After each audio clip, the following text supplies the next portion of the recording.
Hello everyone, आज के इस लेक्चर में हम स्टार्ट करेंगे वेब टेक्नोलॉजी। सब्जेक्ट कोड है BCS 502 का यूनिट फर्स्ट का कंप्लीट वन शॉट लेक्चर। देखो, आज के इस लेक्चर में आपका introduction and web page designing का ये जो कंप्लीट सिलेबस है ना, पूरा फिनिश करूंगा। जितने भी आपके यहाँ पे सिलेबस में टॉपिक दिए, यहाँ पे आप देख सकते हो इंट्रोडक्शन, वेब डेवलपमेंट स्ट्रेटेजी, जो भी यहाँ पे टॉपिक आपके एकेडमी सिलेबस में मेंशन किया गया है, सारे टॉपिक्स यहाँ पे इस और अच्छे से आपको समझ में आएगा। राइट, लास्ट तक देखना, आपको मैं ये गारंटी दे रहा हूँ। हमेशा के जैसे अदर सब्जेक्ट आपको बहुत अच्छे समझ में आते हैं, राइट, उसी तरीके से आपको ये भी समझ में आने वाला है। चलिए स्टार्ट करते हो। स्टार्ट करने से पहले छोटी सी रिक्वेस्ट है, हमेशा की तरह अगर फर्स्ट टाइम चैनल पे विजिट किया हो ना, तो प्लीज सब्सक्राइब करना बहुत ज्यादा हेल्प होती है। जैसे कि मैं और ज्यादा कि इंस्पायर होता हूँ कि आपको देख करके कि आप हाँ सपोर्ट कर रहे हो, तो और ज्यादा मेहनत करने का कि मन करता है। तो आप प्लीज सपोर्ट करना और कमेंट करना कि हाँ आपको लेक्चर समझ में आया कि नहीं। और आपको बिफोर यूनिवर्सिटी एग्जाम, ये मैं आपको गारंटी देता हूँ, 5 यूनिट आपको इस चैनल पे मिल जाएगी। चलिए अभी स्टार्ट करते हैं। ओके, तो ये रहा इसका नोट्स, और इंपॉर्टेंट क्वेश्चंस भी जो थे वो मैंने ऑलरेडी शेयर कर दिए थे। ये सब भी आप धीरे धीरे से कंप्लीट करते रहना, और साथ ही साथ जैसे आप वन शॉट कवर करोगे तो ये सब अपने आप कवर होते रहेंगे। इसको अलग से आपको करने की जरूरत नहीं पड़ेगी। राइट, चलिए ये रहा इसका। यहाँ पे मैं इसको बड़ा कर लेता हूँ, 1 सेकंड, ठीक है, जस्ट 1 मिनट। ओके, सो ये रहा आपका unit first, introduction and web page designing. हमें ये पढ़नी है। राइट, अब इसमें देखो, अब ऐसा नहीं आप फर्स्ट टाइम कि आप लेक्चर को देख रहे हो, आपने CT दिया, सीजनल टेस्ट दिया, और PUT भी अपने कॉलेज में दिया होगा, तो बहुत फिर भी हम बहुत डिटेल से चलेंगे, बहुत डिटेल से चलेंगे, आपको सब कुछ समझ में आएगा। देखो, सबसे पहले इसको जैसे आपका सब्जेक्ट का नाम क्या है, वेब टेक्नोलॉजी सब्जेक्ट का नाम है, तो यार एग्जैक्टली पहले आपको पता होना चाहिए कि व्हाट इज एग्जैक्टली वेब। और 2 मार्क्स में ऑलरेडी आपसे ये क्या किया जाता है, पूछा भी जा सकता है कि आपको वेब का मतलब एटलीस्ट आपको पता होना चाहिए। चलो यहाँ पे समझ लेते हैं कि वेब का मतलब क्या होता है। इजी लैंग्वेज में समझेंगे, क्रैमिंग नहीं करना है आपको। देखो, लिखा क्या है, web is a collection of interconnected pages and the resources that you can access through the internet using a web browser like Chrome, ये सारी दिया है। तो वेब क्या होता है ना, देखो एक सिंपल एग्जांपल से लेते हैं। आपके कॉलेज में क्या है, आपके कॉलेज में लाइब्रेरी होगी। राइट, आपके कॉलेज में क्या होगी, लाइब्रेरी होगी। लाइब्रेरी को आप अभी इमेजिन करो एज अ वेब की तरह इमेजिन करो। राइट, जिस वेब के अंदर क्या होता है, बहुत सारे वेबसाइट्स वहां पे होस्ट रहते हैं। जैसे आप गूगल पे क्या करते हो, अगर कोई भी वेबसाइट सर्च करते हो, तो वो जो वेबसाइट आपने सर्च किया, राइट, वो पहले पूरे उस वेब के अंदर सर्च किया जाता है। अगर वो आपकी जो वेबसाइट जो आपने सर्च किया वो वेब में एग्जिस्ट कर रही होगी, तो आपको वहां पे as a result, as a output आपको मिल जाता है। ठीक, ये होता है सिंपल वेब का कंसेप्ट। लाइब्रेरी की तरह इमेजिन करोगे तो समझ में आएगा। जैसे कि यहाँ पे लाइब्रेरी के अंदर आपका बहुत सारे बुक्स होते हैं। अगर कोई भी बुक्स आप सर्च करते हो लाइब्रेरी के अंदर, अगर लाइब्रेरी के अंदर बुक्स हैं तभी तो बुक्स मिलेगा, नहीं है तो नहीं मिलेगा। तो यही है। और यहाँ पे बुक जो सर्च कर रहे हो, book is like a website. ठीक है, वेबसाइट को वेब के अंदर सर्च करते हो आप, तो बुक इज लाइक वेबसाइट। आप यहाँ पे इमेजिन करके चलो। और यहाँ पे लिखा है वेब पेजेस जो होते हैं वो आपके बुक के अंदर जो पेजेस होते हैं। अभी ये सब डिटेल समझेंगे। वेब का कंसेप्ट क्लियर हुआ कि नहीं? वेब का कंसेप्ट क्लियर हो गया होगा कि web simple is like a library, जो कि एक कलेक्शन होता है इंटरकनेक्टेड पेजेस का, रिसोर्सेज का, that you can access through the internet using a web browser, using a web browser. और अच्छा ये बताओ, जो बुक है लाइब्रेरी के अंदर, राइट, बुक को सर्च करो लाइब्रेरी में, लाइब्रेरी मतलब वेब में, वेब के अंदर किसका यूज करके आप बुक को सर्च करोगे? लाइक लाइब्रेरियन का यूज करके वहां पे सर्च करते हो। तो लाइब्रेरी यहाँ पे क्या है, एक ब्राउजर है। किसी भी वेबसाइट को अगर आपको सर्च करना है तो किसका यूज करते हो? वेब ब्राउजर का यूज करते हो। कंसेप्ट समझ में आया कि नहीं? ठीक है, अब ये हो गया वेब का। हमने एक्चुअली मतलब समझ लिया कि वेब का मतलब होता क्या है। अच्छा, अब यहाँ पे लिखा है web allows to different different, यहाँ पे वेब के मतलब इन्फॉर्मेशन सर्च करने के लिए, लाइक यूट्यूब, ये सब आप बिल्कुल आपके पास नोट्स रहेगा, आप रीड आउट करोगे, आपको बहुत अच्छे समझ में आएगा। इजी लैंग्वेज के अंदर लिखा गया है। ओके, तो चलो आगे बढ़ते हैं। वेब का मतलब आपको क्लियर होना चाहिए आगे बढ़ने से पहले। अब अच्छा, वेब जब आपका ये होता है तो फिर इंटरनेट क्या होता है? Difference between web and internet, दोनों में डिफरेंस भी आपको पता होना चाहिए। It is also very important, 2 marks में ऑल्सो पूछा जा सकता है। तो चलो यहाँ पे इसको समझते हैं कि आपका वेब एंड इंटरनेट में डिफरेंस क्या होता है। Okay, so internet and web are related but not the same. Right, internet और वेब को आप सेम मत समझिए। इंटरनेट डिफरेंट थिंग्स है, और वेब भी आपका अलग चीज है। इंटरनेट का यूज करके आप वेब को एक्सेस करते हो। अच्छा ये बताओ, जैसे आप कोई भी वेबसाइट अगर सर्च करते हो वेब में, कहने का मतलब इंटरनेट, सॉरी, ब्राउजर को यूज करके कोई भी वेबसाइट सर्च करते हो, विदाउट इंटरनेट सर्च कर पाओगे? नहीं। तो यहाँ पे वही लिखा है, internet is a get network of the computer connected world wide. ये पूरे वर्ल्ड वाइड नेटवर्क कंप्यूटर्स को कनेक्ट करके रखता है, इंटरनेट होता है। है। जैसे एग्जाम्पल इसका भी लेते हैं, जैसे मान लो आपको अपने घर से, ठीक है, एक यहाँ पे हम पोजीशन लेते हैं, मतलब कि एक पॉइंट ए लेते हैं, एक पॉइंट बी लेते हैं। आपको अगर ए पॉइंट से बी पॉइंट जाना है, अपने कॉलेज से सॉरी अपने घर से अगर आपको अपने कॉलेज जाना है, तो किसका यूज करके जाते हो? रोड के थ्रू ही तो जाते हो। तो ये रोड जो है ना, ये कनेक्ट कर रहा है दो चीज को। यहाँ पे दो चीज क्या है आपका, ये आपका एक कंप्यूटर है, तो इंटरनेट के थ्रू ही आपका पॉसिबल हो पाता है दो कंप्यूटर के बीच में कम्युनिकेशन, यानी कि इंफॉर्मेशन शेयर की जा रही है, आप जा पा रहे हो एक जगह से दूसरे जगह। यही होता है इंटरनेट का कंसेप्ट, आपको समझ में आया होगा। और वेब क्या है हमने ऑलरेडी देखा। वेब जो होता है वो पार्ट ऑफ द इंटरनेट होता है, right, part of the internet होता है। Specifically the collection of the website and the web pages, वही होते हैं वेब। अगर आपसे कोई पूछता है लाइब्रेरी क्या है, तो क्या बताओगे? Library is the collection of books, ठीक है, जहां पे बुक्स रखे हुए हैं उसी को हम लाइब्रेरी बोल देते हैं, सिंपल एज दैट। उसी तरीके से वेब जो होता है, web is the part of the internet, और कलेक्शन ऑफ द वेबसाइट, सारे वेबसाइट्स आपके वेब के अंदर ही होते हैं। आई होप कि आपको इंटरनेट एंड वेब का जो कंसेप्ट है, डिफरेंस जो है समझ में आया होगा। चलो ठीक है, वेब ये होता है, इंटरनेट ये होता है, तो फिर वेब पेज क्या होता है? और ये भी मुझे नहीं लगता आपको बताना पड़ेगा। वेब पेज क्या होता है? कोई भी वेबसाइट है, website different different web pages से मिलकर ही बनता है, ठीक है, तो वही आपका वेब पेज होता है। जैसे एक बुक क्या होता है, बुक जो भी लिखता है तो वो उसमें मल्टीपल पेजेस होते हैं। बुक को जो आप ओपन करते हो तो मल्टीपल पेजेस वहां पे होते हैं, वो पेजेस ही आपके वेब पेजेस हैं। बुक को एज अ वेबसाइट इमेजिन करो और पेजेस को as a web page imagine करो। लाइक यहाँ पे लिखा है, आप इसे रीड आउट करोगे, बहुत इजी लैंग्वेज में आपको समझ में आएगा। यहाँ पे देखो लिखा है सिंपल, ओके। सो वेबसाइट फिर क्या होता है? फिर वेबसाइट क्या होता है? वेब पेज ये हो गया, तो वेबसाइट क्या होता है? मतलब इसी वेब मल्टीपल जब वेब पेजेस बनता है तो एक वेबसाइट फॉर्म होता है। ये सब इतना डिटेल में नहीं बताऊंगा, आपको ऑलरेडी आता होगा। एक एग्जांपल भी देख लूंगा, देख सकते हो यहाँ पे। जैसे यहाँ पे चैनल का ही वेबसाइट आप देख सकते हो, ये कंप्लीट वेबसाइट है, राइट। आप जैसे लिंक डिस्क्रिप्शन में दिया होगा, तो क्लिक करोगे तो आप इस वेबसाइट पे क्या करोगे? लैंड करोगे। आप इस वेबसाइट के इंटरफेस को आप देख पाओगे, तो ये कंप्लीट एक वेबसाइट है। और ये वेबसाइट ऐसा नहीं है कि single document, single HTML file का यूज करके बनाया गया, नहीं। इसमें बहुत सारे टेक्नोलॉजी यूज हुआ है, इसमें बहुत सारे पेजेस बनाए गए, जैसे home page, PDF notes page, video page, contact, ऐसे बहुत सारे पेजेस बनाए गए हैं। तब जाकर के कंप्लीट वेबसाइट क्रिएट होती है। सब देखेंगे कैसे डिजाइन करना है, क्या है, क्या स्ट्रेटेजी, सब कुछ देखने वाले हैं। तो चलो बेसिक जो टर्मिनोलॉजीज होती हैं, जो बेसिक कंसेप्ट होता है, इसको समझने से पहले, सब्जेक्ट को पढ़ने से पहले, वो हमने समझ लिया कि वेब क्या है, इंटरनेट क्या है, डिफरेंस दोनों में क्या है, राइट। अब हम समझ सकते हैं कि वेब टेक्नोलॉजी क्या होता है। इस पे अब हम कंटिन्यू कर सकते हैं। तो कुछ है नहीं, देखो ये जो वेबसाइट बनाई गई है, ठीक है, इस ओवरऑल सब्जेक्ट में हमें क्या पढ़ना है कि कैसे हम एक कंप्लीट वेबसाइट को बना सकते हैं। सिंपल, जैसे आप अगर ये जो वेबसाइट बनाई गई, इस वेबसाइट से क्या कर सकते हो? नोट्स डाउनलोड कर सकते हो, वीडियोस देख सकते हो, सिंपल एज दैट। तो ऐसे बहुत सारे वेबसाइट है, आपको जैसे गूगल पे बहुत सारी वेबसाइट सर्च करते हो, तो वो क्यों बनाए? उनका कुछ पर्पस होता है। तो सिंपल वही है, उसी तरीके से हम वेबसाइट बना पाए जैसे लोग यूज कर पाए, ठीक है। तो उन्हीं को हम वेबसाइट को ही बना पाएंगे with the help of the web technology. एक टाइप की टेक्नोलॉजी है, बहुत सारे आपके टेक्नोलॉजी होते हैं, आपको ऑलरेडी पता होगा। जैसे कि आपका देखो कुछ यहाँ पे मेंशन किया गया है, HTML, CSS, जावा स्क्रिप्ट, और ये देखो MongoDB, एक्सप्रेस, रिएक्ट, नोड.js। अगर बात करें ऊपर जो एग्जांपल दिए, ये जो वेबसाइट है, इन्हीं सब टेक्नोलॉजी का यूज करके बनाया गया है। फ्रंट एंड में ये टेक्नोलॉजी यूज हुआ है, बैक एंड में ये टेक्नोलॉजी यूज हुआ है। सब कुछ आपको बताऊंगा इन डेप्थ, जो भी आपके according to your active syllabus जो कुछ भी है, सब कुछ कंप्लीट करूंगा, ठीक है। तो यही है वेब टेक्नोलॉजी। अब डिफाइन कर सकते हो इसको, मुझे नहीं लगता कि आपको एक्सप्लेन करना पड़ेगा। वेब एप्लीकेशन हमें बनाना है, वेबसाइट बनाना है, तो हम इन्हीं टेक्नोलॉजी का यूज करेंगे जो हम अभी पढ़ने वाले हैं। तो ये है is a collection of tools in the technology by using which you can create different web pages in the complete website, right. ये है सिंपल, ओके। तो अब हम यहाँ पे समझते हैं वेब डेवलपमेंट की स्ट्रैटेजी क्या होती है।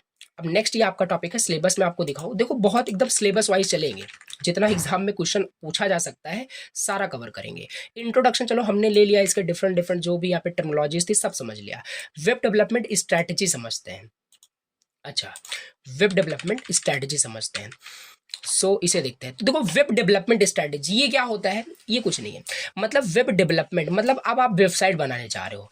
हम मान लेते हैं आपने पूरी टेक्नोलॉजी क्या कर ली है, आपने पूरी टेक्नोलॉजी को कंप्लीट कर लिया है, सब आपने पढ़ लिया अच्छे से। तो आप एक वेबसाइट बनाने जा रहे हो, तो वेबसाइट बनाने से पहले आपकी क्या रणनीति होगी, ठीक है, क्या स्ट्रैटेजी होगा जो आप फॉलो करोगे वेबसाइट बनाने से पहले, वही पॉइंट आपको मेंशन करना और कुछ नहीं करना, ठीक ठीक है। अब जैसे ये वेबसाइट बनाया गया था, इसे बनाने से पहले क्या-क्या ऐसे पॉइंट्स रहे होंगे जो याद किए गए होंगे, जो मतलब लिस्ट आउट किए गए होंगे कि वेबसाइट बनाया जाता है। स्ट्रैटेजी वहाँ पे वही बतानी है और मुझे लगता है इसको इन डिटेल आपको बताना पड़ेगा, ऑलरेडी आपको आता होगा। अगर वेबसाइट बना रहे हो तो पहले ऑडियंस को टारगेट कर लो कि किसके लिए वेबसाइट बना रहे हो। खुद के लिए तो बनाओगे नहीं, किसी के लिए बना रहे हो ना, जो ताकि दूसरे लोग उसे यूज़ कर पाएँ, राइट? तो यही है, जैसे वो वेबसाइट बनाया गया है चैनल का कि आप उसे नोट्स को ईज़िली डाउनलोड कर पाएँ। तो ये सिंपल आप पहला आपका ये लिख सकते हो और इसमें बहुत सारा, ये 7 मार्क्स में काफ़ी टाइम पूछा जाता है, इसको आप इंक्रीज कर सकते हो कंटेंट को, ठीक है। तो ये हो गया है अंडरस्टैंड टारगेट ऑडियंस, आपको यहाँ पे देख लेना है। दूसरा यहाँ पे क्लियर गोल आपका होना चाहिए, क्या पर्पस है, क्या ऑब्जेक्टिव है वेबसाइट का। जैसे आपका अपने लाइफ का कुछ पर्पस है, गोल है, ठीक है, कि आपको सेमेस्टर में 90% स्कोर करना है, वैसे वेबसाइट का भी गोल होना चाहिए कि इस पे क्या आप अपलोड करने वाले हो, क्या जी। तो ये सब पॉइंट्स में आप बहुत सारी चीजें लिख सकते हो। रिस्पॉन्सिव डिजाइन हो गया, परफॉर्मेंस ऑप्टिमाइज्ड होना चाहिए। इसका मतलब थोड़ा समझा देता हूँ। जैसे वेबसाइट पे अगर आपका कोई क्लिक करता है तो इंस्टेंटली वेबसाइट रिलोड हो जानी चाहिए, ओपन हो जानी चाहिए। ऐसा ना हो अभी क्लिक किया गया 10 मिनट बाद ओपन हो रहा है, ये ऑप्टिमाइज नहीं है आपका, इसका मतलब। तो ये है ऑप्टिमाइज परफॉर्मेंस हो गया। एसईओ इंटीग्रेशन आपका ये स्ट्रेटेजी ये भी देखा जाता है कि जैसे कि अभी आप गूगल पे जाओगे, सर्च करोगे एडुशाइन क्लासेस, तो आपको वहाँ पे वेबसाइट मिलेगी नंबर 1 पेज पे, यानी वेबसाइट के अंदर एसईओ इंटीग्रेट किया गया है। सर्च इंजन ऑप्टिमाइजेशन, तो इसमें डिफरेंट डिफरेंट ये आपके मेथड्स होते हैं। मतलब कि एसईओ इंटीग्रेशन का खाली मतलब इतना होता है कि आप वेबसाइट को क्या करो, रैंक करा सको गूगल पे कि आपका वेबसाइट सर्च में आ रहा हो। सिंपल एसईओ इंटीग्रेशन का मतलब यही होता है। इसके बाद यहाँ पे है इंश्योर सिक्योरिटी। अब ऐसा भी नहीं है वेबसाइट तो बना दिया, सब कुछ कर दिया, सिक्योरिटी ही नहीं है, तो ऐसा नहीं होना चाहिए। सिक्योरिटी भी वहाँ पे इम्प्लीमेंट होनी चाहिए, ठीक है। जैसे यहाँ पे बात करें, लॉगिन का भी फीचर इनेबल किया गया है। आप लॉगिन करोगे तो आप अपने ही अकाउंट में लॉगिन कर पाओगे, किसी दूसरे के अकाउंट में लॉगिन नहीं कर पाओगे। So this the basic security जो आपके वेबसाइट में इंप्लीमेंट होनी चाहिए। तो ये वेब डेवलपमेंट स्ट्रैटेजी ही है, इसे ध्यान में रखते हुए वेबसाइट डिजाइन किया जाता है। और टेस्ट एंड मेंटेन हमारे पास फिर हो जाएगा। वेबसाइट को आप डेली बेसिस पे टेस्ट भी करते रहो, मतलब एनालिसिस भी करते रहो कि क्या प्रॉब्लम है, कितने लोग विजिट कर रहे हैं, क्या है, जो भी बग्स आ रहे हैं उनको फिक्स भी कर रहे हो। तो बेसिक यही कंसेप्ट है। अगर ये 7 मार्क्स से पूछा जाता है वेब डेवलपमेंट स्ट्रेटेजी, तो आप टू द पॉइंट्स तो रिमेंबर करने पड़ेंगे, ठीक। फिर ये सब आप अपने इजी लैंग्वेज में बना के राइट डाउन कर सकते हो। ओके, सो इसमें आगे बढ़ते हैं और आगे आपका जो यहाँ पे जो कंसेप्ट है आपका, history of the web and internet, right. Next जो आपका यहाँ पे टॉपिक है that is history of web and internet. अब इसे समझते हैं इन डिटेल। कहने का मतलब है कि जो वेब इंटरनेट अभी आप यूज कर रहे हो, ठीक है, इनकी हिस्ट्री क्या है, पहले क्या था, क्या से क्या हो गया, बस यही सब आपको बताना है। टू द पॉइंट लिखा हुआ है, बहुत प्रिसाइजली आपको समझ में आएगा। पहला लिखा है, देखो, इंटरनेट स्टार्ट हुआ ना 1960 में। 1960 में इंटरनेट आपका स्टार्ट हुआ। अब इनका कंसेप्ट, इंटरनेट का कंसेप्ट आया कहाँ से? तो इंटरनेट का कंसेप्ट जो आया है ना, एक देखो लिखा है यहाँ पे simple, the internet started as a government project in the US called the ARPANET in 1969, ठीक। 1969 में अर्पानेट नाम का एक आपका गवर्नमेंट प्रोजेक्ट था यूएस में जो स्टार्ट हुआ था, वहीं से भैया यहाँ पे इंटरनेट का कंसेप्ट आया था। Okay, it was created. और ये जो अर्पानेट प्रोजेक्ट था ना, ये इसलिए क्रिएट किया गया था कि ताकि इनका मेन पर्पज यही था कि डिफरेंट लोकेशन में, मतलब एक लोकेशन दूसरे लोकेशन में हम कंप्यूटर को क्या कर सके, कनेक्ट कर सके इन्फॉर्मेशन को शेयर करने के लिए। ओके, तो ये है। तो पहला पॉइंट ये लिखोगे 1960 से स्टार्ट करना है, इंटरनेट स्टार्ट इसी से हुआ था। ये मेन पॉइंट्स आपको लिखना है कि government project as a start हुआ था in US called ARPANET 1969। Okay, तो इसका पर्पस लिख देना। अब दूसरा फिर यहाँ पे क्या हुआ, evolution of the internet. Internet का इवोल्यूशन मतलब कब हुआ, कहाँ से कैसे, कितना ग्रोथ हुआ, यही सब आपको लिखना है। इवोल्यूशन ऑफ द इंटरनेट में 1970 टू 1980। इट मीन जो कंसेप्ट है ईमेल का वो इंट्रोड्यूस हुआ इसी में, ठीक है। इवोल्यूशन ऑफ द इंटरनेट 1970 में आपका ईमेल का कंसेप्ट आया, जैसे कि कम्युनिकेशन और इजी हो सके। अभी तो व्हाट्सअप का जमाना है, ठीक है, मतलब तुरंत ही आप टेक्स्ट मैसेज कर सकते, बट पहले नहीं था। तो पहले ईमेल के थ्रू वहाँ पे कम्युनिकेशन पॉसिबल हो पा रहा था। तो ईमेल का जो कंसेप्ट है 1970 में आया, राइट, और 1980 में। तो देखो ये डेट से याद रहेगा ना, तो इसी से आपको सारी चीजें रिमेंबर हो जाएगी कि 1970 में हाँ आपका ईमेल का कंसेप्ट आया था, तो उसको लिख दोगे। फिर 1980 में आपका कंसेप्ट आया था टीसीपी, ट्रांसमिशन कंट्रोल प्रोटोकॉल, और ये आपका इंटरनेट प्रोटोकॉल होता है, आगे इन डिटेल समझेंगे। ओके, सो ये भी आपका इसी मतलब 1980 में ये भी कंसेप्ट आया था, इवोल्यूशन हुआ यानी कि इंटरनेट का, ठीक है। तो ये सब आप क्या कर सकते हो, राइट डाउन कर सकते हो। तो पहला हो गया इंटरनेट स्टार्ट हुआ 1960 में, ये सब लिखना। Evolution of the internet 1970 to 1980, ये सब राइट कर सकते हो। ईमेल का कंसेप्ट आया था, और क्या आया था, टीसीपी आईपी, याद रखना। इसके बाद हमारा थर्ड क्या है, birth of the web, right. ये देखो, ये सब दोनों कंबाइन करके यहाँ पे हम पढ़ रहे हैं। इंटरनेट का या कंसेप्ट यहाँ से, मतलब ये सब इसका इवोल्यूशन था, हिस्ट्री था। अब यहाँ पे फिर हमारा वेब का कंसेप्ट आता है, ठीक है, 1989 टू 1991। ओके, सो याद कर सकते हो 1970 टू 1980 ये था। अब 1981 से स्टार्ट मतलब होगा वहां पे, तो 1989 से 1991 ये याद रखना है। बर्थ ऑफ द वेब, जो आपका आपको पता होगा यहाँ पे W3C करके वर्ल्ड वाइड वेब जो ये है आपका इन्वेंट हुआ था टिम बर्नर्स ली इन 1989, याद रखना है। तो ये सब देखो छोटे छोटे जो पॉइंट्स हैं, अब इसमें तो ऐसा कोई ट्रिक लगा नहीं सकते, आपको याद तो करना ही पड़ेगा। सो बर्थ ऑफ द वेब की बात करें 1989 से 1991 के बीच में हुआ। 1989 में क्या हुआ था, इसमें W3C आपका वर्ल्ड वाइड वेब जो है इन्वेंट किया गया था टिम बर्नर्स ली के जरिए। He created the first web browser, और इन्होंने फर्स्ट वेब ब्राउजर इन्होंने क्रिएट किया world wide web, and the first website इन्होंने 1991 में क्रिएट किया। देखो कंसेप्ट कितना ईजी है। अब ये डेट याद रहेगा तो हो जाएगा। 1989 में क्या हुआ था याद करो, हाँ W3C वहां पे इन्वेंट किया गया था टिम बर्नर्स ली के जरिए। और 1991 में क्या हुआ था, यहाँ पे तो फर्स्ट वेबसाइट डिजाइन किया गया था, तो लिख सकते हो ऐसे। ओके, फिर फोर्थ पॉइंट हमारे पास यहाँ पे है वेब ग्रोथ। फिर वेब का जो यहाँ पे बर्थ तो 1989 से 1991 में हुआ। अब वेब का ग्रोथ कितना हुआ, कब हुआ, ठीक है, तो 1990 में वेब का फिर ग्रोथ हुआ, इवोल्यूट हुआ आपका और ज्यादा वेब, ठीक है। सो इन द अर्ली 1990s में जो website were simple and text based, 1990s में क्या थे, वेबसाइट बहुत सिंपल थे, टेक्स्ट बेस्ड ओनली थे, right. So the first web browser like ये आपका browser and the Netscape made the web popular, और एक नेट। ओके, देखो फिर से मैं आपको बताता हूँ, कंफ्यूज बिल्कुल भी मत होना, ऐसा रटने वाला काम नहीं। History of the web internet पूछा था, पहले आपको डेट्स याद रखना है 1960, हाँ याद आ गया होगा कि स्टार्ट कब हुआ, ये सब आपको बताया, लिखना है। फिर इवोल्यूशन आपका इंटरनेट का हुआ, ये लिखना। फिर बर्थ ऑफ द वेब था, याद हो गया, मुझे याद हो गया, तो ये सिंपल चीज हो गया 1989 से 1991। 1989 में 89 में क्या हुआ था, हाँ यहाँ पे तो W3C आपका इन्वेंट किया गया था, इसमें वेबसाइट बनाया गया था, ये सब लिखना। फिर वेब ग्रोथ के बारे में लिखना कि यहाँ पे कैसे वेब डेवलप, आपका जो वेब है वो ग्रोथ हुआ उसका 1990s में, ये सब चीजें लिख सकते हो। सर्च इंजन आपका 1990 में ही आया, जैसे याहू, गूगल, ये सारी चीजें, ठीक है, जिसमें कि बहुत सारी बहुत सिंपल है, आप से रीड आउट कर सकते हो। फिर हमारा पॉइंट है वेब 1.0 स्टैटिक वेब।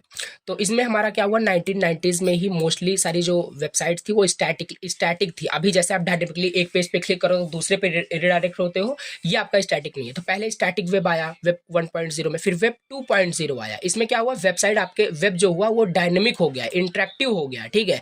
अब हम इसमें यानी 2000 की बात की जा रही है, इसमें अप्रोक्सीमेट आपके जो सारे वेबसाइट्स थे वो इंटरेक्टिव एंड यूजर फ्रेंडली बनने स्टार्ट हो गए, उसमें यूजर इंटरेक्ट कर सकता है, ये सच आप लिख सकते हो। एग्जांपल फेसबुक, यूट्यूब, विकिपीडिया, ये सारे आप यहाँ पे राइट डाउन कर सकते हैं।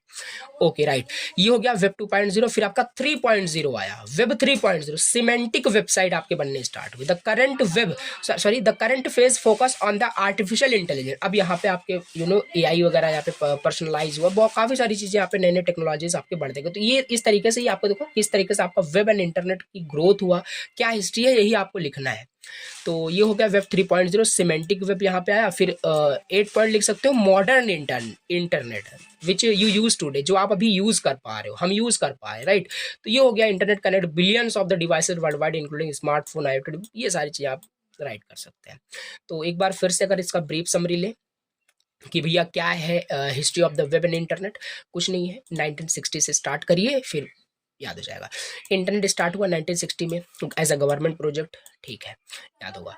इसके बाद दूसरा इवोल्यूट हुआ आपका इंटरनेट 1970 टू 1980। 1970 में आपका ईमेल का कंसेप्ट आया था, 1980 में आपका TCP/IP जो रूल होते हैं इंटरनेट प्रोटोकॉल के, वो आपके आए थे। ओके, फिर तीसरे पॉइंट में लिख सकते हो आपका बर्थ ऑफ द वेब, आप राइट कर सकते हो, राइट। फिर इसके बाद वेब ग्रोथ हुआ, फिर इसके बाद वेब ग्रोथ, जब वेब का जो ग्रोथ हुआ तो वहाँ वेब 1.0 आया जो कि स्टैटिक वेबसाइट के ऊपर था, ठीक है, तो वो सब कहानी लिख सकते हो। वेब 2.0 आया, फिर डायनेमिकली वेबसाइट आपके थोड़े बहुत बनने लगे, फेसबुक, यूट्यूब और विकिपीडिया जैसे, ये सारे जो आप राइट कर सकते हो। फिर यहाँ पे वेब 3.0 आया, यानी सिमेंटिक वेब, AI वगैरह का यहाँ पे सब कुछ यहाँ पे आप राइट करोगे। ओके, फिर यहाँ पे 8 में आप लिखोगे, 8 पॉइंट्स आपको लिखने हैं मॉडर्न इंटरनेट जो आप अभी यूज करते हो। ये ओवरऑल क्या हुआ कि किस तरीके से वेब एंड इंटरनेट का हिस्ट्री था, ये हमने यहाँ पे कंप्लीट कर लिया, हमने समझ लिया। ओके, अब यहाँ पे हम क्या करते हैं, ये आप थोड़ा सा समरी टाइप इसे देख सकते हो, समझ सकते हो। अब हम अपना अगला टॉपिक देखते हैं, ठीक है, मैं एक बार फिर से आपको क्या करता हूँ, सिलेबस आपको दिखा देता हूँ। एक बार मैं आपको सिलेबस दिखा देता हूँ। देखो ये हमने history of web and internet कर लिया कंप्लीट। ठीक है, ठीक है भैया। अब हमारा अगला टॉपिक आ रहा है प्रोटोकॉल्स गवर्निंग वेब। इसे भी बहुत अच्छे से समझते हैं, इसे भी बहुत अच्छे से समझते हैं। Okay, protocol governing web. तो देखिए, प्रोटोकॉल गवर्निंग वेब, इसे तोड़ते हैं पहले। ठीक है, प्रोटोकॉल का मतलब क्या होता है पहले समझेंगे, फिर गवर्निंग वेब का मतलब तो क्लियर है, इसी वजह से मैंने पहले आपको बताया था, क्योंकि टर्मिनोलॉजी बहुत यूज होंगी आगे। ठीक है, तो वेब हो गया, हमने देखा था। अभी गवर्निंग का मतलब समझेंगे। प्रोटोकॉल का मतलब क्या होता है? देखो, प्रोटोकॉल का मतलब होता है किसी चीज का प्रोटोकॉल। ठीक है, एक सेट ऑफ रूल्स बोल सकते हो इसे। ठीक है, बस एक सेट ऑफ रूल्स इसे बोलिए, वही होता है आपका प्रोटोकॉल। ठीक, तो यहाँ पे लिखा भी है, protocol is like a set of rules that computer follows to communicate with each other over the internet for the web। Simple सी बात है, अगर आपका डिवाइस इंटरनेट के साथ कनेक्ट है, यानी आपका डिवाइस जो है अभी हम आगे देखेंगे, एक आपका टीसीपी आईपी प्रोटोकॉल होता है, उस प्रोटोकॉल के रूल को फॉलो करें। यानी आप अगर इंटरनेट को यूज कर रहे हो तो आप क्या कर रहे हो, जो इंटरनेट का प्रोटोकॉल होता है ना, उसे आप फॉलो कर रहे हो। हर चीज आप इंटरनेट पे अपने मन से नहीं कर सकते, राइट। आपको प्रोटोकॉल सेट ऑफ रूल्स को फॉलो करना पड़ेगा। तो वही सिंपल यहाँ पे है, देखो लिखा है सिंपल कि भैया protocol is like a set of rules that computers follow to communicate. Computer अगर एक कंप्यूटर से दूसरे कंप्यूटर में कोई भी इंफॉर्मेशन को ट्रांसफर करना है तो हम प्रोटोकॉल्स को जरूर फॉलो कर रहे होंगे। ठीक, तो ये है पहला ही प्रोटोकॉल। तो इसमें हमारा पहला ही मतलब प्रोटोकॉल आता है HTTP hyper text transfer protocol, right. अब ये क्या होता है, ये सिंपल सी बात है, it is the main protocol for accessing website. देखो जैसे आप गूगल पे किसी वेबसाइट को एक्सेस करते हो, सर्च करते हो, वेबसाइट को ओपन करते हो, आपको यूआरएल में HTTP दिखता होगा, तो वही होता है आपका एक प्रोटोकॉल। यानी कि जो वेबसाइट है, किसी वेबसाइट को अगर आपको एक्सेस करना है तो ये सिंपल उस प्रोटोकॉल को फॉलो कर रहा होता है कंप्लीट वेबसाइट। जैसे कि देखो, when you type a web address URL, ये सब लिखा हुआ है। तो आप जैसे एग्जांपल देखो, ये यहाँ पे दिया है। तो यही होता है सिंपल कि एक आपका एक प्रोटोकॉल होता है इंटरनेट का। किसी भी वेबसाइट को अगर आपको एक्सेस करना है तो सिंपल आप HTTP के साथ ही उसे एक्सेस कर सकते हो। अगर हटा दोगे HTTPS तो वो वेबसाइट ओपन नहीं होगी। तो for the accessing the website क्या करोगे, HTTP प्रोटोकॉल को आप यूज करते हो, सिंपल इसे हम वेबसाइट को एक्सेस कर सकते हैं। तो एक मेन प्रोटोकॉल होता है, स्टार्टिंग में आपको याद रखना है। अब देखो इसी में आपका आता है HTTPS आता है। तो HTTPS क्या होता है, HTTP का एक सिक्योर वर्जन है और कुछ नहीं। ठीक है, hyper text transfer protocol, but secure एक वर्जन आप इसे बोल सकते हो HTTP का। HTTP से हम क्या करते थे कि किसी भी मतलब वेबसाइट को हम एक्सेस कर सकते थे with the help of the HTTP protocol. अगर हम हटा दें इस प्रोटोकॉल को यूआरएल से तो नहीं कर सकते हो।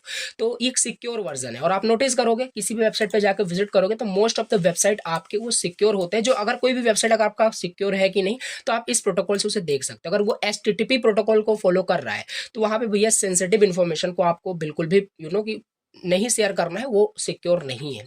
अगर वहां पे HTTPS को फॉलो कर रहा है तो वहां देखोगे आपको एक लॉक भी दिखता है, यानी वो पूरा आपका एक सिक्योर वेबसाइट है। So it encrypt the data sent between your browser. तो ये सब आपका डेटा वहां पे सिक्योर होता है।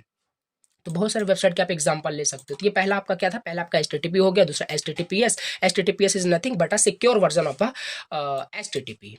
ओके, तीसरा होता है FTP, फाइल ट्रांसफर प्रोटोकॉल। अब ये क्या है, FTP फाइल ट्रांसफर प्रोटोकॉल कुछ नहीं होता है। देखो आपके पास एक कंप्यूटर है, राइट।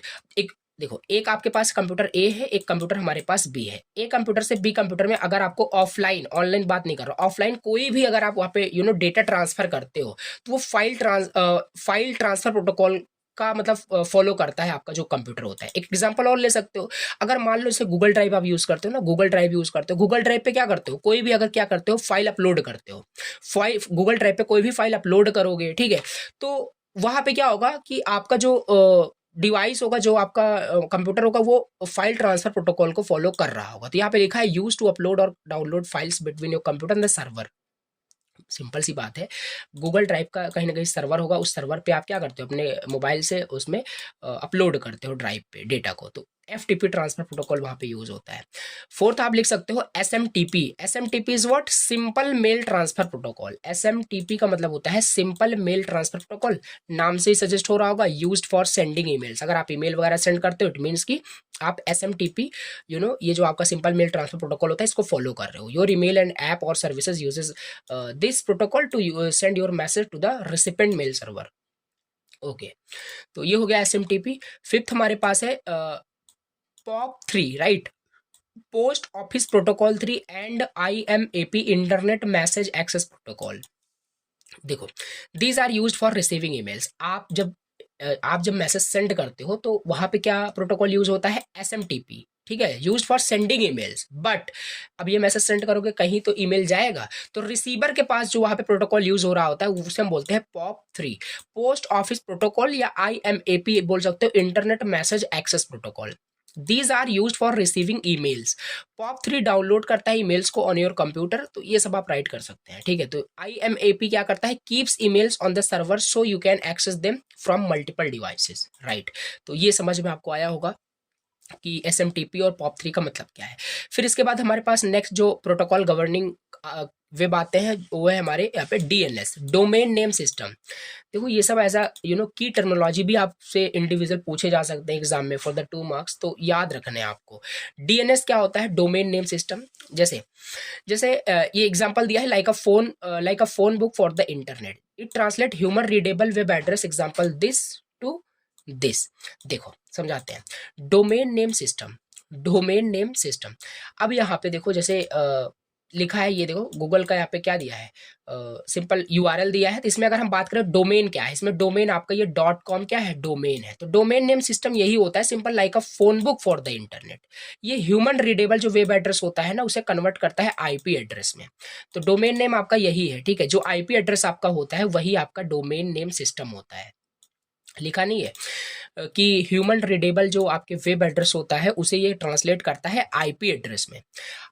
ये रियल में भी आपका वर्क करेगा। अगर आप www.google.com को ओपन करोगे तब भी आपका ये क्या होगा, google.com ओपन हो जाएगा सर्च इंजन। लेकिन अगर आप IP एड्रेस को भी ये सेम IP एड्रेस को डालते हो तब भी आपका सेम ये ओपन हो जाएगा। बस कुछ हुआ नहीं यहाँ पे, ये क्या हुआ कि ये ह्यूमन रीडेबल है और ये ह्यूमन रीडेबल नहीं है, ठीक। तो अभी IP एड्रेस आगे जब आएगा डिटेल से समझेंगे तो और कंसेप्ट क्लियर होगा। बस आपको याद रखना है DNS क्या होता है, सिंपल ये ह्यूमन रीडेबल वेब एड्रेस का एक सिंपल क्या होता है, एक IP एड्रेस होता है, सिंपल दैट कंप्यूटर अंडरस्टैंड, ठीक। अब ऐसा नहीं आप आप सर्च करते हो www.google.com, तो वो आपकी, जैसे आपको भी पता है कंप्यूटर क्या करता है, आपकी लैंग्वेज नहीं समझता, तो वो उसे क्या कन्वर्ट कर, इस वेब एड्रेस को कन्वर्ट कर देता है IP एड्रेस में, देन आपको रिजल्ट दिखता है और आपको लगता है कि वो URL ही आपका मतलब कि रिजल्ट में आपको मिल रहा है। तो ऐसा नहीं होता। ये हो गया आपका डोमेन नेम सिस्टम। फिर इसके बाद हमारे पास नेक्स्ट होता है TCP/IP, जो हमने अभी आपको बताया था हिस्ट्री ऑफ द वेब में कि ये आपका जो इवोल्यूशन ऑफ द इंटरनेट हमने जब देखा था तो TCP/IP आपका आया था, ठीक है, याद होगा आपको। So transmission control protocol, internet protocol क्या होता है इसे समझते हैं। So these are the foundation for all internet communication, right. देखो एक वर्ड में बस आपको TCP/IP समझ रखना है। अगर आप इंटरनेट यूज कर रहे हो, आपका मोबाइल डिवाइस कंप्यूटर इंटरनेट के साथ कनेक्टेड है, तो 100% आपका डिवाइस कंप्यूटर TCP/IP प्रोटोकॉल को फॉलो कर ही रहा होगा। These are the foundation of all internet communication. TCP ensure करता है data is sent reliably in chunk called packets. तो ट्रांसमिशन कंट्रोल पैकेट्स, तो यही है सिंपल TCP का मतलब कि इंश्योर करता है कि जो डेटा है वो पैकेट्स के फॉर्म में, आपको पता होगा, एक ईमेल अगर आप सेंड करते हो वो पैकेट्स के फॉर्म में रिसीवर को रिसीव होता है। तो ये होता है simple transmission control protocol use होता है। IP की इंटरनेट प्रोटोकॉल हैंडल करता है address and the delivery of this packet to the correct destination. देखो ये ईमेल की हेल्प से मैं आपको बताता हूँ। तो जैसे ईमेल अगर आप सेंड करोगे तो ईमेल सेंड करोगे with the help of the internet he use करोगे, इंटरनेट के साथ आपका डिवाइस कंप्यूटर कनेक्टेड होगा, तो वहाँ पे आपका क्या होगा, ये दोनों रूल फॉलो हो रहे होंगे। तो जब आप ईमेल सेंड करोगे तो वहाँ TCP जो प्रोटोकॉल होता है, ट्रांसमिशन कंट्रोल प्रोटोकॉल जो होता है, वो इंश्योर करता है कि जो डेटा आप सेंड कर रहे हो वो जो है पैकेट्स के फॉर्म में जाने चाहिए। मतलब ऐसा ना हो कि एक साथ ही, जैसे आप कुछ सेंड करते हो तो एक साथ ही थोड़ी ना चला जाता, वो इन द कि इंटरनली वो पैकेट्स के फॉर्म में जाते हैं। अब वो जिसको भी आप सेंड करना चाहते थे ईमेल, वो IP आपका यानी कि इंटरनेट प्रोटोकॉल वहाँ पे इंश्योर करता है कि वो करेक्ट डेस्टिनेशन पे आपका वो डिलीवर हुआ है कि नहीं। It is you can take an example of Flipkart delivery आप ले सकते हो, कुछ एग्जांपल रिलेट कर सकते होंगे, तो ये सिंपल आप देख सकते हो। ओके तो ये हो गया आपका TCP/IP transmission control protocol, internet protocol हम देख लिया। इसके बाद हमारे पास नेक्स्ट आता है SSL TLS। ये भी आपका एक प्रोटोकॉल गवर्निंग वेब का एक टाइप है, ठीक है।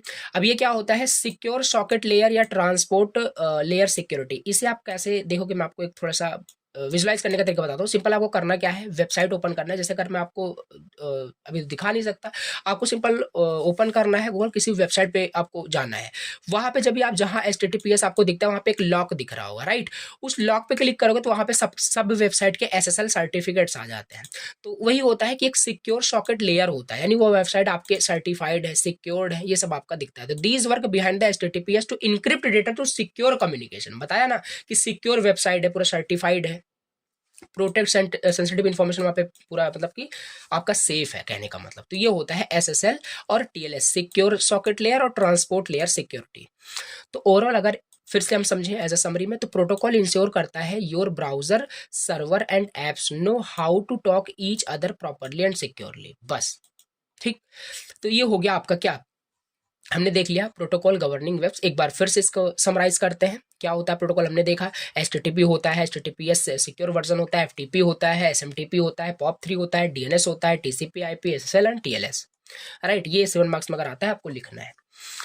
चलिए, इसके बाद नेक्स्ट हमारे पास यहाँ पे सिलेबस में टॉपिक है, that is writing web project. ठीक है, वेब प्रोजेक्ट कैसे राइट करोगे, क्या क्या यहाँ पे पॉइंट्स लिखने हैं, ये यहाँ पे हमें समझने हैं। ठीक है, तो देखो यहाँ पे हमने वेब डेवलपमेंट स्ट्रेटजी देखा था ना, उसी तरीके से ये आपको कुछ सिमिलर लग रहा होगा, बट थोड़ा सा डिफरेंट है। मतलब कहने का मतलब क्या है, अब जैसे आप कोई वेबसाइट बनाने जा रहे हो, फॉर कोई वेबसाइट, कोई वेब प्रोजेक्ट बनाने जा रहे हो, तो वहाँ पे क्या क्या सेवरल स्टेप्स आप इन्वॉल्व करोगे, क्या क्या वहाँ पे स्टेप्स आप लोगे, वही सब आपको लिखने हैं। ठीक है, तो ये वेब डेवलपमेंट स्ट्रेटजी की तरह ही है, बाकी सेम ही है, आप बोल सकते हो। तो पहला जैसे आइडिया एंड प्लान, वहां पे भी था। सो आइडिया एंड प्लान, यहाँ पे डिसाइड व्हाट योर वेबसाइट और web app will do. Example अब ब्लॉग है, पोर्टफोलियो है, या किस क्या पर्पस है ओवरऑल, कहने का मतलब। ठीक है, plan the pages and the features you want to include. So idea and plan ये हो गया, पहला पॉइंट आप लिख सकते हो। अब आपके पास देखो नोट्स रहेगा, इसे इन डिटेल आप। सेकंड हमारे पास यहाँ पे पॉइंट है क्रिएट द स्ट्रक्चर। अब आप क्या बनाने जा रहे हो, वेब प्रोजेक्ट बनाने जा रहे हो। अब वेब प्रोजेक्ट जब आप बनाओगे, यानी वेबसाइट बनाओगे, तो उसमें पहला ही पार्ट होता है आपका HTML का। अभी ये आगे आपका दिया है, इन डिटेल समझेंगे HTML क्या होता है। आपको भी पता है कि एक वेबसाइट का एक ढांचा होता है, एक स्ट्रक्चर होता है कि वेबसाइट आपका कैसे दिखेगा। ठीक है, hyper text markup language use to create the structure of the website, web pages. ठीक है, स्केलेटन ऑफ द वेबसाइट आप बोल सकते हो। ठीक है, जैसे सिंपल सी बात है, फिर से मैं आपको थोड़ा इन डेप्थ बताता हूँ। जैसे कि सिंपल, अगर कोई मान लो कार मैन्युफैक्चरिंग आपकी कंपनी है, तो मान लो उसको कार का कोई नया मॉडल डिजाइन करना है, तो पूरा डायरेक्टली कार ही थोड़ी ना बन जाएगा, पहले उसका स्ट्रक्चर बनाया जाएगा कि कार में क्या क्या फीचर्स होंगे। ठीक है, तो वही लाइक HTML आप बोल सकते हो। स्टाइल द फिर वेबसाइट, ओके। फिर आपने जो स्ट्रक्चर बना दिया, जो स्केलेटन आपने बना दिया अपने वेबसाइट का, उसको भैया क्या करना पड़ेगा, स्टाइल भी करना पड़ेगा। ठीक है, तो सिंपल आपको समझ में आ रहा होगा। तो ये सब पॉइंट्स आपको लिखने हैं इन डिटेल, यहाँ पे इसलिए जा रहा हूँ क्योंकि ऑलरेडी आपको पता है कि क्या मैं बोल रहा हूँ, राइट। मेक इट इंटरेक्टिव, अब ऐसा भी नहीं है आपने सब कुछ कर लिया, अब यहाँ पे जावास्क्रिप्ट का काम आ गया। तो ये है, आपने स्ट्रक्चर बना लिया, उसको मतलब उसमें सजावट आपने कर दी, यानी CSS आपने अप्लाई कर दिया। फिर उसके बाद उसमें फंक्शनैलिटी ऐड करना है जावास्क्रिप्ट का, ये फिर आपका यूज हो जाएगा। उसको इंटरेक्टिव बनाओगे कि ताकि अगर आपका वेबसाइट उसे यूजर यूज कर पाए। ठीक है, देखने के लिए खाली नहीं उसको बना रहे हो, कार अगर डिजाइन हो रही है तो कार को चला भी पाओ आप, राइट। तो ये होता है। फिफ्थ में आप राइट कर सकते हो ऐड अ फंक्शनैलिटी, वही बैक एंड की भी फंक्शनैलिटी। सिंपल क्या कर पाओ आप, आपके वेबसाइट में कोई लॉगिन कर रहा है तो लॉगिन भी कर पा रहे हो आप, उनके डेटा को स्टोर भी कर पा रहे हो। तो ये बैक एंड में, तो ये देखो सिंपल आपको याद रखना है, front end and back and, दो ही चीज का कॉम्बिनेशन होकर के हम कोई भी वेब प्रोजेक्ट बना सकते हैं। तो ये तो आइडिया प्लान ठीक ही था। यहाँ पे आपका HTML and CSS and JavaScript, ये फ्रंट एंड की टेक्नोलॉजी हो गई। बैक एंड में आपका हो जाएगा, जैसे बहुत सारे टेक्नोलॉजी है, ये सब जैसे हमने देखा ही था, शुरुआत में आपको बताया था Node.js, PHP, पाइथन, बहुत सारे आपके बैक एंड में टेक्नोलॉजीज होती हैं, यही सीमित नहीं है। तो फ्रंट एंड और बैक एंड दोनों टेक्नोलॉजी का यूज करके हम कोई भी कंप्लीट वेब प्रोजेक्ट बना सकते हैं।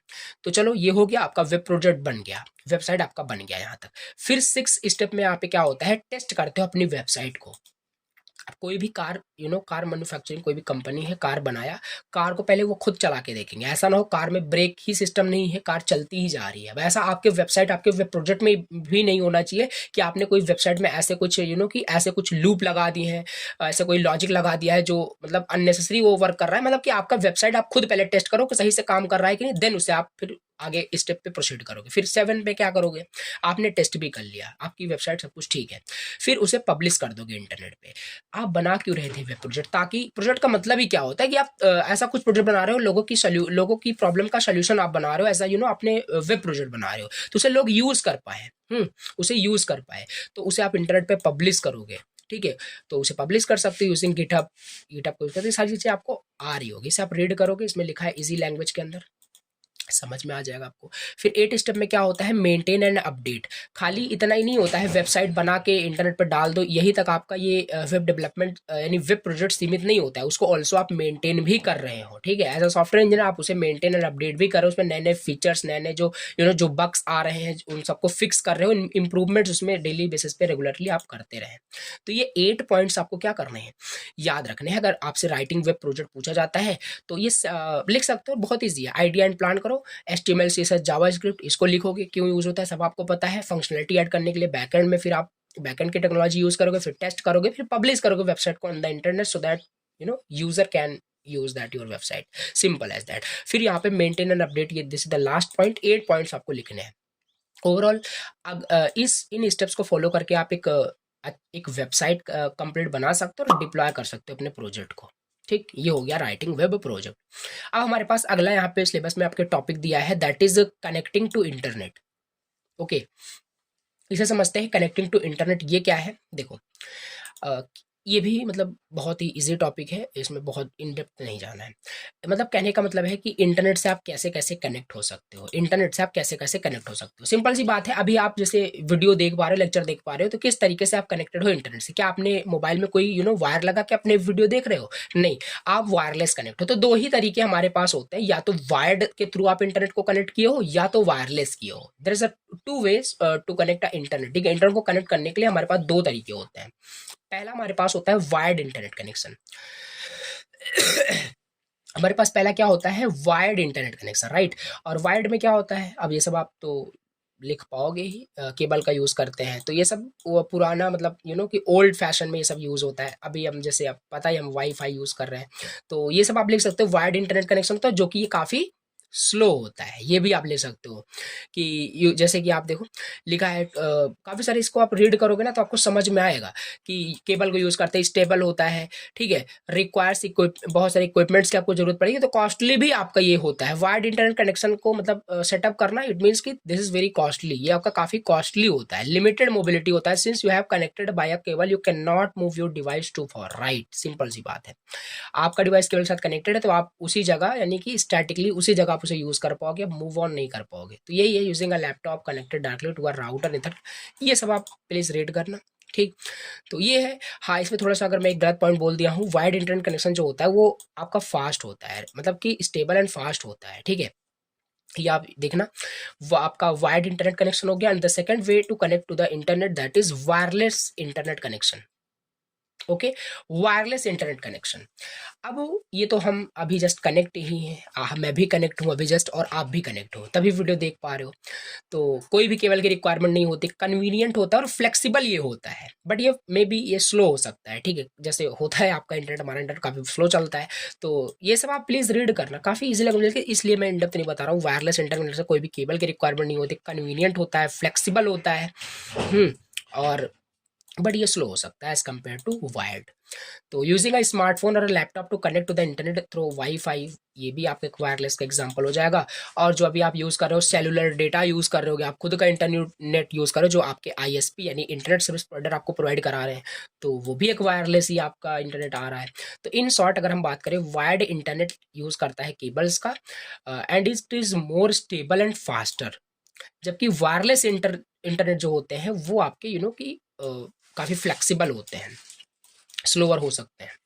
तो ये सब आप देख सकते हो। तो ये कनेक्टिंग टू इंटरनेट ये है, 2 मार्क्स में आपसे ज़्यादा पूछा जा सकता है।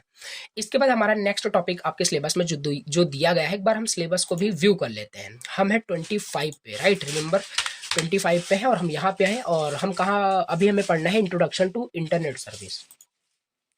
Introduction to internet service and tools, सारे टॉपिक्स यहाँ पे मैं कवर कर रहा हूँ, इसलिए मैं आपको सिलेबस दिखा रहा हूँ बार बार, कि कोई भी टॉपिक आपका क्या होगा, छूटेगा नहीं। तो ये आ गए हम इंटरनेट सर्विसेज। चलो हम समझते हैं क्या होता है इंटरनेट सर्विसेज, ठीक है। इंटरनेट सर्विसेज इज नथिंग, ठीक है, but it is a various features at the services which you use already, जो आप ऑलरेडी यूज करते हो, simple as that. Internet service क्या होता है, जो आप यूज कर रहे हो, service is like email use करो, ईमेल सर्विस तो ही है। आपको मान लो कुछ ईमेल करना है, ठीक है, आपको कुछ सेंड करना है ऑनलाइन, तो एक मतलब एक किसी दूसरे के ईमेल आईडी पे, तो ईमेल का यूज करते हो, सिंपली इंटरनेट की ही सर्विस आप यूज कर रहे हो। तो ये भी आप लिखोगे ईमेल क्या होता है, ये भी मैं आपको बताऊं, यूज करते हो, प्रैक्टिकली आपको बेटर तरीके से और अच्छे से आ रहा होगा। वेब ब्राउजिंग, कोई भी चीज आप सर्च कर रहे हो, वेबसाइट को सर्च कर रहे हो, देख पा रहे हो, आर्टिकल पढ़ रहे हो, वेब ब्राउजिंग कर रहे हो, ये सब भी आपके सर्विसेज के अंदर आ रहे हैं, मतलब सब आपको आता है, ठीक है। Internet services simple various features services you can access online, जो आप ऑनलाइन एक्सेस कर सकते हो, वही होते हैं आपके सर्विसेज, बस कंफ्यूजन नहीं क्रिएट करना। Social media is also it is a services, and most important that is cloud storage, like Google drive हो गया, ड्रॉप बॉक्स हो गया, okay. Online shopping it is also internet services. Streaming services की बात करें, आपको live जाना है, यूट्यूब पे लाइव होते हो, इंस्टाग्राम पे लाइव बात करें, ये सब सर्विसेज ही आप राइट कर सकते हैं। वीडियो कॉन्फ्रेंसिंग, जूम हो गया, गूगल मीट हो गया, मोस्ट पॉपुलर, तो ये सब आप यहाँ पे क्या कर सकते हो, लिख सकते हो, अप टू द पॉइंट यहाँ पे। अब इसमें काफी बड़ा बड़ा कंटेंट इसलिए लिखा है, टू द पॉइंट लिखा हूँ, क्योंकि जिससे कि अच्छे से आपके पास आप इसे तैयार कर पाए। पॉइंट्स याद रहेगा तो खुद से आप इजी लैंग्वेज में लिख सकते हो। और 8 पॉइंट आपके हैं यहाँ पे इंटरनेट सर्विसेज में, जो कि है ऑनलाइन, एक देखो ऑनलाइन बैंकिंग, ऑनलाइन बैंकिंग भी आप यहाँ पे कर सकते हो with the help of the internet, okay. तो ये हमने देख लिया, यहाँ पे इंटरनेट सर्विसेज हमने यहाँ पे देख लिया। अब यहाँ पे हमारा अगला टॉपिक यहाँ पे आता है इंटरनेट टूल्स के बारे में। इंटरनेट टूल्स क्या होता है, ये भी सिंपल है। अब इन सर्विसेज को यूज करना है तो कुछ यूज करके ही तो करोगे। टूल्स का क्या क्या, टूल्स का यूज करके आप फीचर्स को यूज कर रहे हो, वही आपको लिखना है। तो ये सॉफ्टवेयर एप्लीकेशंस हो सकते हैं जो आपको हेल्प करते हैं इन्हीं सब फीचर, जो हमने ऊपर फीचर्स समझे ना, उन्हीं फीचर्स को एक्सेस करने के लिए हम टूल्स का ही यूज करके उसको एक्सेस करते हैं। तो कुछ पॉपुलर टूल्स दिए हैं। पहला, सर्च इंजन, ये ऑल्सो एक टूल होता है। वेबसाइट को आपको वेब ब्राउजिंग फीचर को यूज करना है तो किसका यूज करोगे, सर्च इंजन का यूज करोगे, याहू, गूगल, सब आपको आता है। फाइल कंप्रेशन टूल, आपके पास कोई 1 GB की फाइल है, राइट, आपके पास कोई 1 GB की फाइल है, आपको इंटरनेट पे बहुत सारे ऐसे टूल मिलते हैं, उस 1 GB की फाइल को आप 500 MB में कन्वर्ट कर सकते हो, ओके। तो वो फाइल कंप्रेशन टूल हमारे पास हो जाएगा। और पासवर्ड मैनेजर हमारे पास टूल होता है, जहां पे आपके काफी सारे पासवर्ड वहां पे रखे होते हैं सेफली, तो टूल्स ही होते हैं। वीपीएन, वर्चुअल प्राइवेट नेटवर्क आपका ये होता है, वीपीएन कनेक्ट करते हो, यूज करते हो डेली बेसिस पे, तो ये भी आपका कि एक टूल ही है that help you stay anonymous online, ये सब आपको बिल्कुल आता है। फिर इमेज एडिटिंग टूल्स भी होते हैं, हमें इमेज एडिट करना होता है तो ऑनलाइन बहुत सारे टूल्स हम इमेज एडिट कर सकते हैं, एप्लीकेशंस ऑल्सो हैं, तो वही सब आपको लिखना है। एंड ऑल्सो आपसे पूछा गया था इंटरनेट टूल्स, आपसे पूछा है, राइट, तो आप वेब डेवलपमेंट टूल्स पूरा लिख दीजिए, HTML CSS जावास्क्रिप्ट ऑल्सो एक टूल्स ही है, टेक्नोलॉजी टूल्स यही होता है, ठीक है। तो उसका यूज करके ही आप सर्विसेज को यूज करते हो। तो tools use to build and the design website, example WordPress, Visual Studio Code, ये सब टूल्स होते हैं। गिटहब भी टूल्स है। तो जितना भी आपके माइंड में आता है वो सब आप राइट कर सकते हो। फाइल शेयरिंग टूल्स हमारे पास काफी सारे होते हैं, जैसे कि एक कंप्यूटर से दूसरे कंप्यूटर में कोई फाइल अगर हम शेयर करना चाहते हैं तो हम शेयर कर सकते हैं। ऑनलाइन कैलेंडर हमारे पास होता है, ये आप राइट कर सकते हो। तो बेसिकली बस यही था इसमें, ठीक है। Internet services are the things you use online, right, like email, social media or streaming and many more, already. Internet tools are programs or apps that help you do specific task. इन्हीं features को use करने के लिए क्या क्या tools use करते हो, सब कुछ आपको यहाँ पे लिखना है। तो 8 पॉइंट्स मेंशन किए हैं, इंपॉर्टेंट है, फॉर द 7 मार्क्स में ऑल्सो ये पूछा जा सकता है। अब इसके बाद अगला यहाँ पे हम टॉपिक देखते हैं। अगला टॉपिक क्या है, ओके। अगला टॉपिक यहाँ पे हमारा इंट्रोडक्शन का बात करें, ये लास्ट टॉपिक है, इंट्रोडक्शन के बारे में बात करें, फिर हमें HTML पढ़ना है, फिर XML पढ़ना है। तो देखो यहाँ पे हमारे पास है क्लाइंट सर्वर कंप्यूटिंग, इसको बहुत अच्छे समझाऊंगा। क्लाइंट सर्वर कंप्यूटिंग, देखो क्लाइंट सर्वर, अब पहले तो आपको पता होना चाहिए कि भैया क्लाइंट का मतलब क्या होता है, सर्वर का मतलब फिर क्या होता है, कंप्यूटिंग तो हम देखेंगे। तो क्लाइंट का मतलब क्या होता है, क्लाइंट कुछ नहीं होता है, जैसे आप वेबसाइट यूज करते हो, आप मोबाइल डिवाइस यूज कर रहे हो, it means you are a client, right. आप जैसे एग्जांपल लेते हैं, जैसे कि एक एग्जांपल लेते हैं, रुको। जैसे यहाँ पे मैं क्या करता हूँ, ये हो गया हमारे पास, हम मान लेते हैं ये हमारा कोई कंप्यूटर है, ठीक है, ये हमारे पास कंप्यूटर है।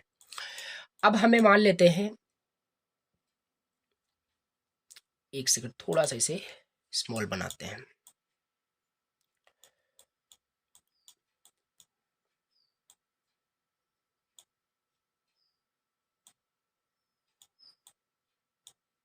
ठीक है, थोड़ा सा यहाँ पे समझने की कोशिश करते हैं क्लाइंट सर्वर के बीच में क्या कहने का मतलब है।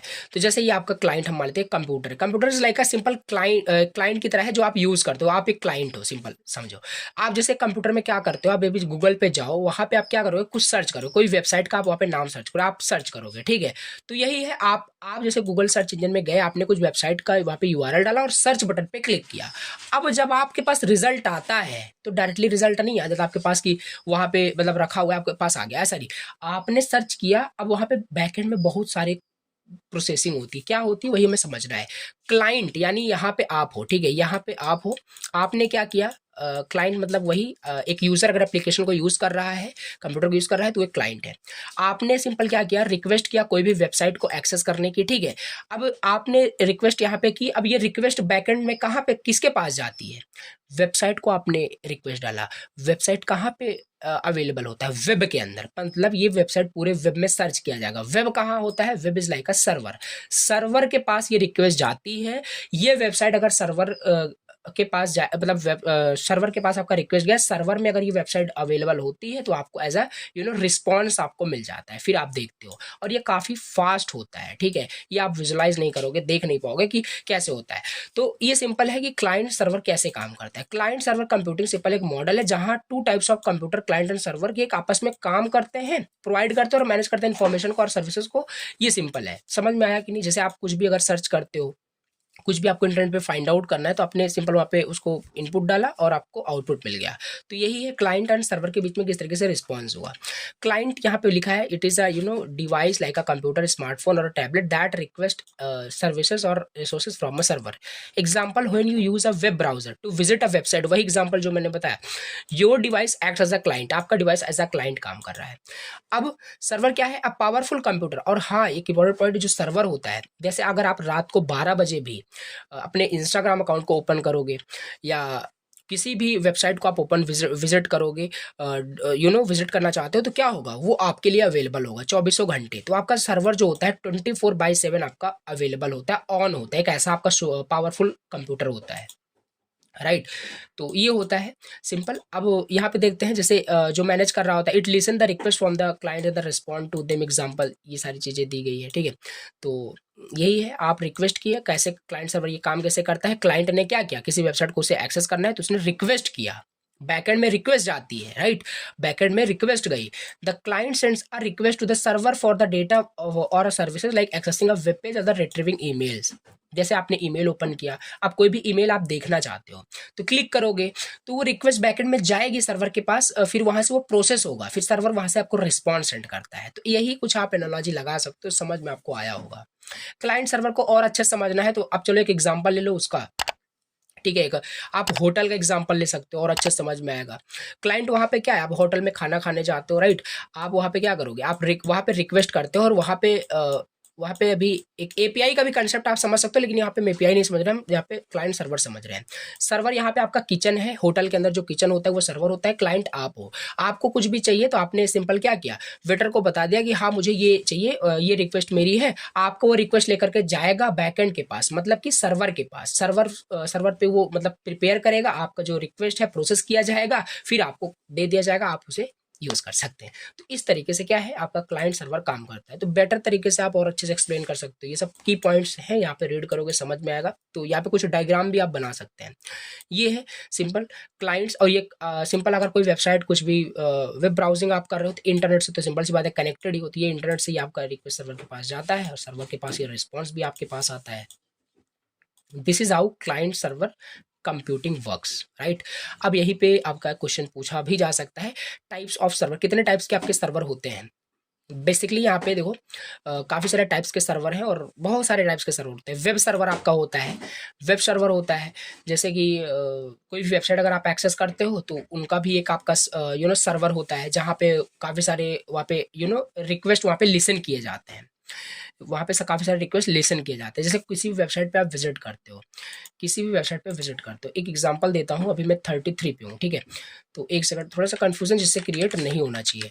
यहाँ पे आते हैं, जैसे इसी वेबसाइट की मैं एग्जांपल लेता हूँ, चैनल की, ठीक है। अब वेबसाइट को आप ओपन करोगे तो इस तरीके से कुछ इंटरफेस आएगा। अब मान लो आपको यहाँ पे पीडीएफ नोट्स पे क्लिक करना है, पीडीएफ नोट्स पेज पे जाना चाहते हो, इस पेज पे जाना चाहते हो, तो इस पेज की जो कोडिंग है, ठीक है, इस पेज की जो कोडिंग है बैकएंड में किया गया है, राइट। अब जैसे इस पे क्लिक करोगे, आपने क्लिक किया, ये रिक्वेस्ट जाती है उस सर्वर के पास। अब ये वेबसाइट आपका ये नोट जेएस पे बना है, तो नोट जेएस में लिखा हुआ है कोड, पता है मुझे, ठीक है, तो वहां पे रिक्वेस्ट जाएगी स्लैश नोट्स पे, तो नोट्स पे जाएगी, तो वहां से आपका क्या होगा, आपको आउटपुट पे ऐसा रिस्पॉन्स मिलता है। तो देखो यही है, वो वेब सर्वर है आपका, ठीक है। तो ये वेब सर्वर ऐसे इसी तरीके से काम करता है, मतलब कि क्लाइंट सर्वर यही है, आपको मतलब थोड़ा सा मैं विजुलाइज कराना चाह रहा था, इसी तरीके से आपका क्लाइंट सर्वर जो है काम करता है ओवरऑल, ठीक है। तो वेब सर्वर आपका हो जाएगा, फाइल सर्वर भी आपका हो जाएगा, स्टोर करता है, मैनेज करता है फाइल्स को। तो जैसे गूगल ड्राइव का आप ले सकते हो एग्जाम्पल, ठीक है, वो भी एक टाइप का मतलब सर्वर ही होता है। सो ये भी आप देख सकते हो, database server manages database and the respond to the queries from the clients. ये माई एसक्यूएल हो गया, मोंगोडीबी हो गया, ओरेकल हो गया, पोस्टग्रेसक्यूएल हो गया, बहुत सारे होते हैं यहाँ पे आपके डेटाबेस सर्वर। अब इसके बाद हमारे पास नेक्स्ट आता है एप्लीकेशन सर्वर। एप्लीकेशन सर्वर भी आपके होते हैं जो रन करते हैं स्पेसिफिक बिजनेस एप्लीकेशंस को and provides data to clients, example Tomcat, ये सब आप बिल्कुल राइट डाउन कर सकते हैं। मेल सर्वर भी होता है जहाँ पे सारे मेल्स आपके क्या होते हैं, स्टोर्ड होते हैं। ओके, तो ये है, आप बस एज अ रिमेंबर रखिएगा कि वेब सर्वर होता है, फाइल सर्वर होता है, काफ़ी सारे सर्वर होते हैं, सीमित नहीं है। तो ये है, आप इसे देख सकते हो। कुछ एग्जांपल भी यहाँ पे दिया है, वेब ब्राउजिंग एग्जांपल ले सकते हो। जब आप विजिट करते हो वेबसाइट को, तो योर ब्राउजर आपका क्लाइंट रिक्वेस्ट करता है, वही सेम चीज़ लिखा है, वो वेब सर्वर के पास रिक्वेस्ट जाती है, तो टाइप ऑफ सर्वर ही है वेब सर्वर। तो बस जस्ट बताना चाहता था कितने टाइप्स के आपके सर्वर हो सकते हैं, राइट। अब मान लो कोई वेबसाइट है, वहाँ पे आप क्या करना चाहते हो, एग्जांपल समझते हैं। जैसे आप अमेजॉन वेबसाइट पे लॉगिन हो, वहाँ पे आप कार्ट में आपने बहुत सारे प्रोडक्ट को क्या किया है, ऐड करके रखा है। अब उन्हीं कार्ट को आप देखना चाहते हो, ठीक है। तो कार्ट को जब आपने ऐड करके रखा है, तो वो आपका जो डिटेल है ना, डेटाबेस में स्टोर है, डेटाबेस के सर्वर में स्टोर होगा। जब आप उसे व्यू करना चाहते हो ना, तो वो रिक्वेस्ट आप डेटाबेस सर्वर के पास जाएगी, ऐसा नहीं कि फाइल सर्वर के पास जाएगी। तो अलग अलग टाइप के सर्वर बनाए जाते हैं। तो ये होता है वेब डेवलपमेंट में, कैसे ये सब काम होता है। क्लाइंट सर्वर बहुत ही मतलब ये इंपॉर्टेंट है, आपको याद रखना है। क्लाइंट सर्वर आपका ये हो गया, और इसी के साथ आपका क्या हुआ, आपका जो इंट्रोडक्शन वाला पार्ट था, अभी पूरी यूनिट नहीं फिनिश हुई, इसी के साथ आपका इंट्रोडक्शन वाला जो पार्ट है ये कंप्लीट हो गया, फिनिश। और अब हम समझेंगे वेब पेज डिजाइनिंग के बारे में, जिसमें HTML यही सब छोटे छोटे पॉइंट्स पढ़ने हैं, और ऑल्सो इसमें भी काफ़ी सारे इंपॉर्टेंट है, तो ये भी चलो यहाँ पे देखते हैं। तो इसे भी यहाँ पे हम समझ लेते हैं। तो क्या होता है, देखो, अब इसमें हमें पढ़ना है पहले HTML के बारे में, इन डिटेल समझेंगे HTML क्या होता है, कैसे, आपको ऑलरेडी भी आता होगा। तो HTML, ठीक, हम जो अभी वहाँ पे हमने पढ़ा, हमने क्या देखा वहाँ पे कि किस तरीके से हम कोई भी वेब प्रोजेक्ट बनाएंगे, उसमें स्ट्रक्चर बनाएंगे, फिर CSS डिज़ाइन करेंगे, फिर वहाँ पे क्या करेंगे, जावा स्क्रिप्ट क्रिएट करेंगे, बनाएंगे उनका, ठीक है। तो बेसिकली पहले तो स्टेप यही होता है, वेब प्रोजेक्ट बनाने के लिए HTML उसका मतलब क्रिएट करोगे, स्ट्रक्चर बनाओगे, तो उसमें HTML आपको एक लैंग्वेज होती है, मार्कअप लैंग्वेज होती है, ये आपको आना चाहिए। तो ये है HTML hyper text markup language is the standard language use to create structure and the content on the web. Simple आप लिख सकते हो, इसे रीड करोगे समझ में आएगा। जो कुछ भी किसी वेबसाइट को अगर आप ओपन करते हो, देखते हो, तो वहाँ पे वो जो फ्रंट एंड में आपको जो दिखता है, ठीक है, वो होता है कुछ भी आपको जो टेक्स्ट, इमेज, लिंक्स कुछ भी आपको दिख रहा है, जितने भी एलिमेंट्स वहाँ पे आपको दिख रहे हैं, वो आपके क्या है, HTML से ही बनाया गया है, आपको पता है। तो ये सिंपल आपका HTML के सब लिख सकते हो। अब बेसिक स्ट्रक्चर की बात कर लेते हैं। बेसिक स्ट्रक्चर क्या होता है HTML डॉक्यूमेंट का, HTML डॉक्यूमेंट का बेसिक स्ट्रक्चर क्या होता है, an HTML document is made up of various element closed within the text. ये सब लिखा हुआ है, आपको ऑलरेडी आ रहा होगा, इस वजह से मैं इतना डिटेल इन डेप्थ नहीं पढ़ रहा हूँ। तो इसका अगर बात करें स्ट्रक्चर की, तो इस तरीके से पहला आप नोटिस करते होंगे, किसी भी HTML फाइल में आप ये लिखते हो, इसका मतलब क्या होता है ये देखते हैं, फिर HTML लिखते हो, फिर हेड सेक्शन होता है, फिर आपका बॉडी सेक्शन स्टार्ट होता है, उनका क्लोजिंग टैग भी होता है।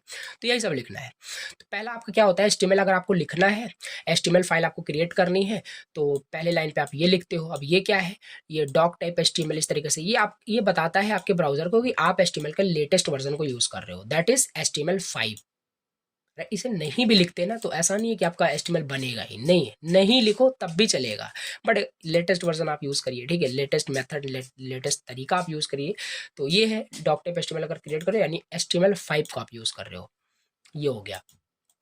सेकंड, फिर इसके नीचे अभी इसका हम कंप्लीट भी देखेंगे। तो फिर दूसरा हमारे पास होता है HTML टैग। HTML टैग क्या होता है? ये रूट एलिमेंट होता है जो रैप करता है सारे कंटेंट को on the web, on the page. ठीक है, इसी HTML के अंदर ही आपके सारे कंटेंट होते हैं। आप लिख क्या रहे हो? HTML लिख रहे हो ना, HTML स्ट्रक्चर बना रहे हो तो HTML के अंदर ही लिखोगे। तो ये होता है कि एक रूट एलिमेंट होता है। फिर इसके अंदर हेड सेक्शन हमारे पास होता है। अब आगे धीरे धीरे सारा कंसेप्ट क्लियर होता जाएगा कि ये क्या है, ऑलरेडी आपको आता भी होगा। तो इन डेप्थ इसलिए मैं नहीं जा रहा हूँ। तो ये आपका हेड के अंदर हम मेटा डेटा सारा रखते हैं अपने पूरे डॉक्यूमेंट का, अपने वेब पेज का। हम्म जैसे अगर हमें CSS भी लिंक करना होता है तो हम इसी के अंदर लिंक करते हैं, हेड सेक्शन के अंदर ही। तो ये है हमारे वेब पेज का टाइटल क्या होगा, टाइटल टैग सब हेड के अंदर ही हमारा होता है। ठीक, तो ये हो गया। जैसे यहाँ पे देखो वही सेम चीज लिखा हुआ है, कॉमन एलिमेंट जो हेड के अंदर इंक्लूड होते हैं, title, Meta, link, style, script. तो ये हम जावा स्क्रिप्ट को हेड टैग के अंदर लिंक कर सकते हैं, ऑल्सो बॉडी के अंदर भी कर पाते हैं। तो वो सब देखेंगे। टाइटल, ये टाइटल मतलब हेड के अंदर आपका टाइटल होता है। टाइटल आपके वेब पेज का कि नेम दिखाता है कि आपके वेब पेज का नाम क्या है। ठीक है, आपके वेब पेज का नाम क्या है। जैसे आप किसी होम पेज पे हो तो आपका ऊपर देखोगे वेब ब्राउजर में आपको होम दिखता है। आप अगर कहीं कॉन्टैक्ट अस पेज पे जाते हो तो ऊपर कॉन्टैक्ट अस पेज थे, तो वो टाइटल टैग की हेल्प से ही हो पाता है। फिर मेटा है, लिंक है, लिंक से अभी सब आगे हम देखेंगे कैसे से लिंक किया जाता है, तो सब समझ में आएगा। फिर फोर्थ हमारे पास यहाँ पे देखो स्ट्रक्चर में आपको ऐसे ही लिखना है। पहला डॉक टाइप डिक्लेरेशन होगा, दूसरा HTML टैग, तीसरा हेड सेक्शन हो जाएगा। राइट, फिर इसके बाद हमारे पास क्या है, फोर्थ हमारे पास आता है बॉडी सेक्शन। फोर्थ हमारे पास आता है बॉडी सेक्शन। अब इसी के अंदर आपका सारा जो कंटेंट है पूरे वेब पेज का, जो कुछ भी आपको दिखता है वो बॉडी के अंदर ही होता है, बॉडी के अंदर ही होता है। This is what the user sees in their browser. Right, इसी बॉडी के अंदर आप अपना कंटेंट राइट करते हो, जो भी आपको लिखना होता है, जो भी स्ट्रक्चर में जो भी डिफाइन कर रहे हो। ये रहा इसका कंप्लीट एग्जाम्पल। कंप्लीट एग्जाम्पल ये रहा।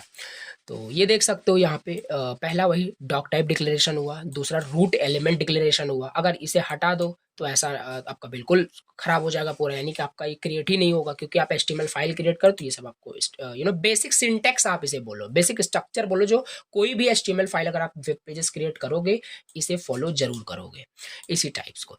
तो ये हो गया हमारे पास डॉक टाइप डिक्लेरेशन होता है, ये हमारे पास HTML टैग डिक्लेरेशन हो गया, यानी रूट एलिमेंट डिक्लेरेशन हो गया। फिर इसके बाद नेक्स्ट हमारे पास होता है head tag declaration. Head tag क्यों करते हैं?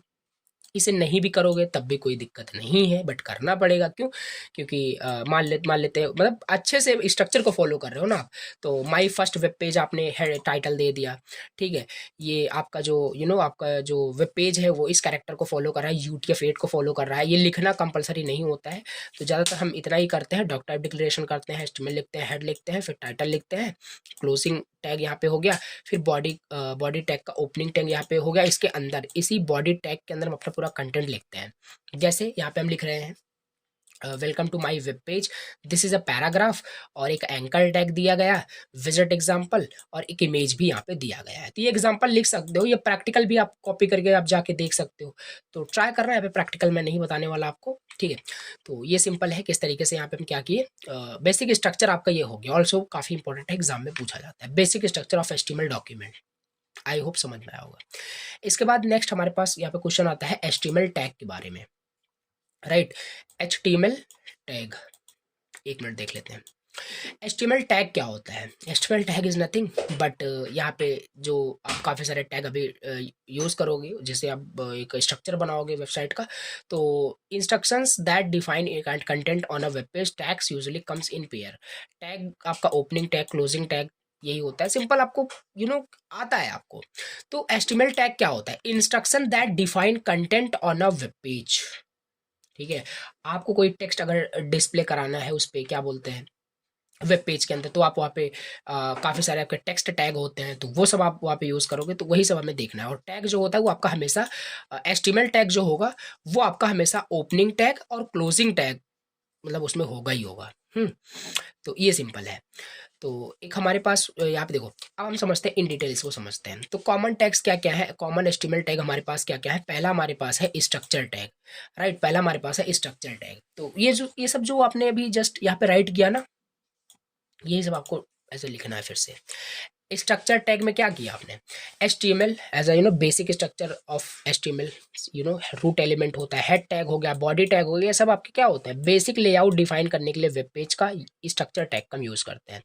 टेक्स्ट टैग H1 से H6 हेडिंग मतलब शो करने के लिए, ये पैराग्राफ हो जाएगा आपका, तो यही टैग को आपको एज अ लिखना है। बोल्ड टैग हो गया, इटैलिक टैग हो गया, राइट, ये हो गया। लिंक टैग हमारे पास, एंकर टैग होता है, इमेज टैग हमारे पास है, राइट। अब ये सब एट्रीब्यूट्स क्या है, अभी सब इसको आगे हम देखने वाले हैं। तो ये सब आपसे अगर HTML टैग पूछा जाता है तो ये सब यहाँ पे राइट करना है कि HTML टैग होता क्या है। कंटेंट को डिफाइन करने के लिए ऑन अ वेब पेज हम HTML टैग यूज करते हैं। There are many types of common tags, ये मेंशन किया गया, structure tag, text tag, link and image tag, also list tag होता है, टेबल टैग होता है, and also self closing tag भी होता है। ऐसा मैंडेटरी नहीं है, कोई टैग अगर ओपन है तो वो क्लोज, मतलब देखो टैग आपका ओपनिंग और क्लोजिंग के बीच में ही होता है, राइट। तो लेकिन यहाँ पे सेल्फ क्लोजिंग टैग भी होता है जो सेल्फ में ही क्लोज होता है, सेल्फ में ही क्लोज होता है। जैसे IMG जो आपका इमेज टैग होता है, ये सेल्फ क्लोजिंग आपका होता है। और एक आपका ये ब्रेकिंग लाइन, लाइन को ब्रेक करने के लिए, जैसे आपने कोई कंटेंट यहाँ पे लिखा, ठीक है, अब आप नेक्स्ट लाइन में कुछ लिखना चाहते हो तो यहाँ पे आप क्या कर सकते हो, ब्रेकिंग लाइन टैग दे सकते हो, BR टैग दे सकते हो, तो आप यहाँ पे फिर स्टार्ट कर दोगे। तो ये कुछ होता है, आप इसे देख सकते हो। तो ये कुछ हमने क्या कर लिया, HTML टैग के बारे में हमने देख लिया कि HTML टैग होता क्या है, राइट। और उसके हमने टाइप्स भी देख लिए।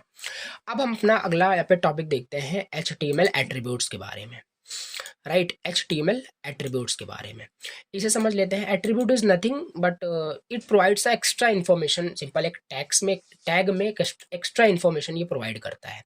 Provide extra information in tag. जैसे एग्जांपल की बात करें, ये आपका क्या है, एक एंकर टैग है, राइट। आप समझ में आएगा आपको धीरे धीरे कंसेप्ट। ये आपका एंकर टैग है। एंकर टैग के अंदर ये क्या है, HREF क्या है, ये एक आपका एट्रीब्यूट है, ठीक है। एट्रीब्यूट है जो प्रोवाइड क्या कर रहा है कि ये लिंक आपका, एक आपका कुछ ऐसा टेक्स्ट होगा, ठीक है, लिंक आपका एक टेक्स्ट होगा। अब इस एंकर टैग का मतलब क्या होता है, इसमें आपको ऑलरेडी आता होगा। इस पर क्लिक करोगे तो कहीं ना कहीं आप रिडायरेक्ट होगे, तो इस पर क्लिक करोगे तो आप इस URL पे चले जाओगे। तो एक एट्रीब्यूट है जो एक्स्ट्रा इन्फॉर्मेशन प्रोवाइड कर रहा है इस एंकर टैग के बारे में। इस तरह से बहुत सारे आपके टैग में एट्रीब्यूट्स होते हैं, तो ये आप देख सकते हैं। तो ठीक है, अब इसको इन डिटेल अगर हम समझें तो इसमें बहुत सारे एट्रीब्यूट्स आप फिर बता सकते हो। एट्रीब्यूट्स में अगर हम बात करें, हाइट का भी आपका यहाँ पे एट्रीब्यूट्स होता है। जैसे अगर आप मान लो कुछ आप यहाँ पे, अभी हम आगे जब ब्लॉक लेवल एलिमेंट देखेंगे, डिव टैग जब पढ़ेंगे तो वहाँ पे समझ में आएगा आपको। एट्रीब्यूट्स का मतलब यही है, प्रोवाइड करता है एक्स्ट्रा इन्फॉर्मेशन, बस टैग में यही याद रखना है, राइट। हाइट बता सकते हो, विद बता सकते हो, स्टाइल एट्रीब्यूट होता है, बहुत सारे टाइप्स के एट्रीब्यूट्स होते हैं। ये तो मैंने जस्ट एग्जांपल दिया, बस। अब इसके बाद हमारा अगला यहाँ पे टॉपिक देख लेते हैं, लिस्ट इन HTML। और एक बार मैं थोड़ा सा सिलेबस भी आपको देख लेता हूँ, ठीक है। लिस्ट इन HTML हम देखते हैं। तो ये देखो यहाँ पे list HTML list and table अब हमें यहाँ पे देखना है, राइट। तो ये बेसिक हमने जो स्ट्रक्चर था ये सब देख लिया। अब ये सारे टॉपिक हम यहाँ पे कवर करते हैं। देखो, तो लिस्ट क्या होता है, ठीक है। लिस्ट क्या है HTML में, अब देखो ये काफ़ी मतलब इजी टॉपिक है, मुझे नहीं लगता आपको नहीं आता होगा, और आपको ऑलरेडी आता है। तो लिस्ट क्या होता है HTML में, in HTML a list is a way to group related items together. List help organize content in a structured format, making it easy for the user to read and understand. दो types के list हमारे पास होते हैं, order list होता है और एक हमारे पास अनऑर्डर्ड लिस्ट होता है। लिस्ट का मतलब क्या होता है, लिस्ट आपका क्या है, बहुत सारे आपके पास आइटम्स हैं, उसको लिस्ट में अगर आपको डिस्प्ले करना है। जैसे मान लेते हैं हमारे पास बहुत सारे फ्रूट्स के नाम हैं, ठीक है, बहुत सारे मेरे पास फ्रूट्स के नाम है, उसे हम अपने वेब पेज में डिस्प्ले करना चाहते हैं, ऑर्गेनाइज मैनर में। यहाँ पे एक फ्रूट का नाम होगा, यहाँ पे एक फ्रूट का नाम होगा, यहाँ पे एक फ्रूट का नाम होगा, यहाँ पे एक फ्रूट का नाम होगा, ऐसे डिस्प्ले करना चाहते हैं। तो हम लिस्ट का यूज कर सकते हैं कि हम ये जो हमारे पास आइटम है इसे हम ग्रुप करते हैं with the help of the list. दो टाइप्स की लिस्ट होती है, पहला ऑर्डर्ड लिस्ट होता है, दूसरा अनऑर्डर्ड लिस्ट होता है। ऑर्डर लिस्ट हम OL टैग का यूज करके क्रिएट करते हैं, डिस्प्ले करता है आइटम को नंबर फॉर्मेट में। नाम क्या है, ऑर्डर्ड लिस्ट। तो ऐसा लिस्ट जो ऑर्डर्ड में होगा, ठीक है। तो ये क्या करता है, नंबर फॉर्मेट में क्या करता है, डिस्प्ले करता है आइटम्स को। Each item is listed in a specific order. तो ये है हम LI टैग यूज करते हैं, OL के अंदर LI टैग यूज करते हैं, लिस्ट करता है आइटम टैग को फॉर ईच आइटम टैग। देखो एग्जांपल समझे, देखो एग्जांपल दिया है, इसे मान लेते हैं हमें अपने वेब पेज में क्या करना है, हमें बहुत सारे वहाँ पे आइटम्स को क्या करना है, ग्रुप करना है। तो कैसे करोगे, तो यहाँ पे आप OL टैग यूज़ करोगे। OL टैग के अंदर LI टैग आपका होगा, ठीक है। तो एक फर्स्ट आपका आइटम होगा, first item, second item, third item. जब आप इसे आप अपने वेब पेज में राइट करोगे HTML यानी बॉडी के अंदर, तो आपका आउटपुट इस तरीके से मिलेगा। और आउटपुट जो मिलेगा वो नंबर के फॉर्मेट में होगा, 1 2 3। इससे क्या हुआ, देखो इससे क्या हुआ कि जो आपके आइटम्स थे वो ग्रुप रिलेटेड आइटम्स हो गए, मतलब कि वो ग्रुप हो गए आपके, ठीक, ऑर्गेनाइज हो गए स्ट्रक्चर फॉर्मेट में। तो यही है इसी तरीके से, ठीक है। अब यहाँ पे ऐसा नहीं है, जैसे कि आप इस तरह से क्रिएट करोगे तो ये 1 2 3 स्टार्ट हुआ, ठीक है। अब यहाँ पे ABC अगर आप करना चाहो तब भी कर सकते हो। यहाँ पे एक एट्रीब्यूट होता है आपका टाइप इज इक्वल टू, ठीक है। टाइप इज इक्वल टू आपको क्या करना पड़ेगा, अब ये इन डिटेल इसलिए नहीं बता रहा हूँ क्योंकि एग्जाम में ये सब आपसे नहीं पूछेगा, करके दिखाओ, ठीक है। तो इस वजह से जितना इनफ है उतना मैं आपको बता रहा हूँ, अदरवाइज इन डेप्थ बहुत बड़ा चला जाएगा। तो अब यहाँ से आपका ABC स्टार्ट हो जाएगा ऐसे। तो कुछ भी कर सकते हो, बट जो मैं यहाँ पे लिखा है उतना आपको खाली पे समझना है। अनऑर्डर्ड लिस्ट भी हमारे पास होता है, ठीक है। ये क्या था, ऑर्डर्ड लिस्ट, ऑर्डर में है 1 2 3, it is a ordered format, ठीक है। तो ऑर्डर फॉर्मेट में है। अनऑर्डर्ड लिस्ट भी हमारे पास होता है, UL टैग का यूज करते हैं, ठीक। तो इसके अंदर वही सेम होगा, यहाँ पे हम UL टैग यूज करेंगे और लिस्ट आइटम तो हमारे पास होगा ही होगा। इसको देख लेते हैं।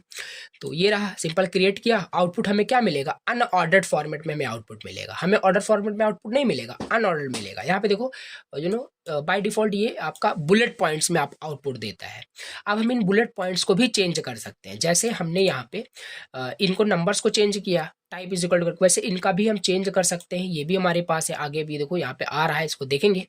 तो यहाँ पे हम स्क्वायर कर सकते हैं, सर्कल कर सकते हैं, काफ़ी सारे होते हैं हमारे पास। अब इन्हीं लिस्ट में काफ़ी सारे एट्रीब्यूट्स होते हैं जो हमने बताया अभी, टाइप इज इक्वल टू करके। तो पहला होता है टाइप, डिफाइन करता है कि क्या दिखेगा आपका, वही सेम जैसे यहाँ पे पहले आपका नंबर में दिख रहा था, ठीक है, नंबर। अब मान लो हमें ABC के फॉर्मेट में हमें ऑर्डर कराना है, तो type is equal to A कर देना।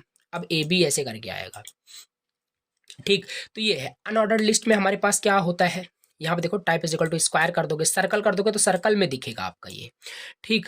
तो इस तरीके से ये आपके एट्रीब्यूट्स भी हमने देख लिए। तो ये हो गया आपका क्या, लिस्ट कितने टाइप्स के होते हैं, क्या एट्रीब्यूट्स होते हैं लिस्ट में, कैसे क्रिएट करते हैं, ये हमने देख लिया। ऑल्सो पॉसिबल हो तो आप इसे एक बार प्रैक्टिस भी कर सकते हो नोटपैड पे, कि जिससे और अच्छे से आपको समझ में आ पाएगा। अब एक ही वन शॉट में इसका प्रैक्टिकल भी कराऊँ, थ्योरेटिकल भी समझाऊँ, नॉट पॉसिबल फिर नहीं होगा और लेक्चर काफ़ी लेंदी बन जाएगा। इसके बाद यहाँ पे हम देखते हैं फिर अगला टॉपिक हमारे पास जो है टेबल्स के बारे में। टेबल्स, ठीक। टेबल्स क्या होता है, HTML में टेबल कैसे क्रिएट करते हैं, क्या होता है, समझते हैं। तो ये देखो, जैसे जैसे मान लेते हैं आपका जैसे एग्जांपल ही लेते हैं, जैसे आप अपना जो AKTU ERP में यानी वन व्यू जब आप करते हैं, अपना रिजल्ट देखते हो, राइट, आप अपना रिजल्ट देखते हो, तो वहाँ पे आपको बहुत अपने मार्क्स दिखते हैं। तो मार्क्स आपको एज अ टेबल के फॉर्मेट में ही दिखता है, रोज एंड कॉलम के फॉर्मेट में दिखता है। और वाकई में उन्होंने टेबल का यूज करके ही आपके वो अपलोड करते हैं आपके मार्क्स।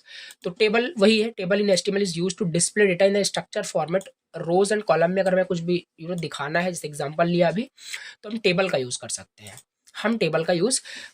हैं, राइट। तो ये सिंपल हमारे पास है। बेसिक स्ट्रक्चर की मैं बात कर रहा हूँ। बेसिक स्ट्रक्चर क्या होता है HTML टेबल का, ये समझ लेते हैं।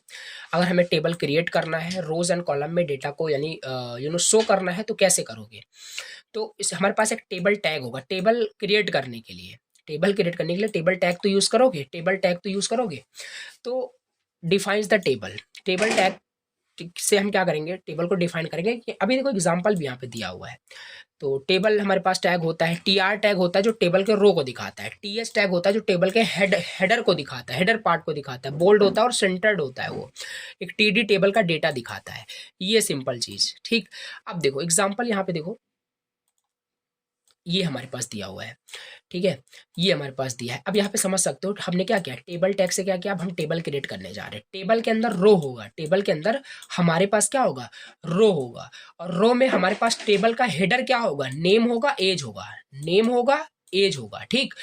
अब क्लोज कर दिया, अब हमारा रो क्लोज हो गया। ये पहला रो था, ठीक है, हमने इसे कर दिया क्लोज, इतना तक हमारा हो गया। फिर एक हमारा नया रो क्रिएट हुआ, इस रो के अंदर हमने डेटा फिल किया TD की हेल्प से, जॉन एंड 25, राइट, ये देखो ऐसे। फिर हमने एक नया रो स्टार्ट किया, ये रो कंप्लीट हो गया क्योंकि हमने क्लोज कर दिया। क्लोजिंग का मतलब आपका वो रो कंप्लीट हो गया। अब नए रो में देखो नया डेटा फिल किया जा रहा है और टेबल को हमने क्लोज कर दिया। इस तरीके से आपको आउटपुट मिल गया। ये होता है आप किस तरीके से कैसे कंसेप्ट काम करता है, टेबल इन एचटीएमएल कैसे हम क्रिएट करेंगे। ठीक, अब जैसे आपके लिस्ट में भी काफ़ी सारे एट्रीब्यूट्स होते हैं, इसमें भी टेबल में भी हमें हमारे काफ़ी सारे एट्रीब्यूट्स होते हैं। तो एट्रीब्यूट्स इन टेबल, पहला हमारे पास है बॉर्डर, दूसरा सेल पैडिंग, तीसरा cell spacing. One by one समझ लेते हैं। बॉर्डर का मतलब क्या है, जैसे यहाँ पे देखो इनका कुछ, ये देखो बॉर्डर टाइप का कुछ दिख रहा होगा आपको, ठीक है, इस तरीके से। अगर बॉर्डर आप उसे एट्रीब्यूट्स नहीं देंगे तो आपका जो टेबल है ना एकदम मतलब टेबल के फॉर्मेट में दिखेगा बट उसका कोई बॉर्डर नहीं होगा, ठीक है। तो बॉर्डर के फॉर्मेट में दिखने के लिए आपको बॉर्डर एट्रीब्यूट देना पड़ेगा। टेबल बॉर्डर कितना देना चाहते हो, 1 2 3 4 कितना, मतलब ठीक है, उसका विथ क्या होगा, बॉर्डर एट्रीब्यूट का यूज करके आपको डिफाइन करना है। तो ये भी एक एट्रीब्यूट होता है टेबल में। दूसरा होता है cell padding, space inside cell. Cell जो आपका होता है पर्टिकुलर, इनके अंदर स्पेस क्या होगा, ये जो सेल पर्टिकुलर आपका है इनके अंदर स्पेस क्या होगा, ये आपका सेल स्पेसिंग की हेल्प से मतलब डिफाइन कर सकते हो। सेल पैडिंग की हेल्प से, सॉरी सेल पैडिंग की हेल्प से, सेल पैडिंग की हेल्प से आप उसमें डिफाइन कर सकते हो जो स्पेस है इनसाइड सेल्स।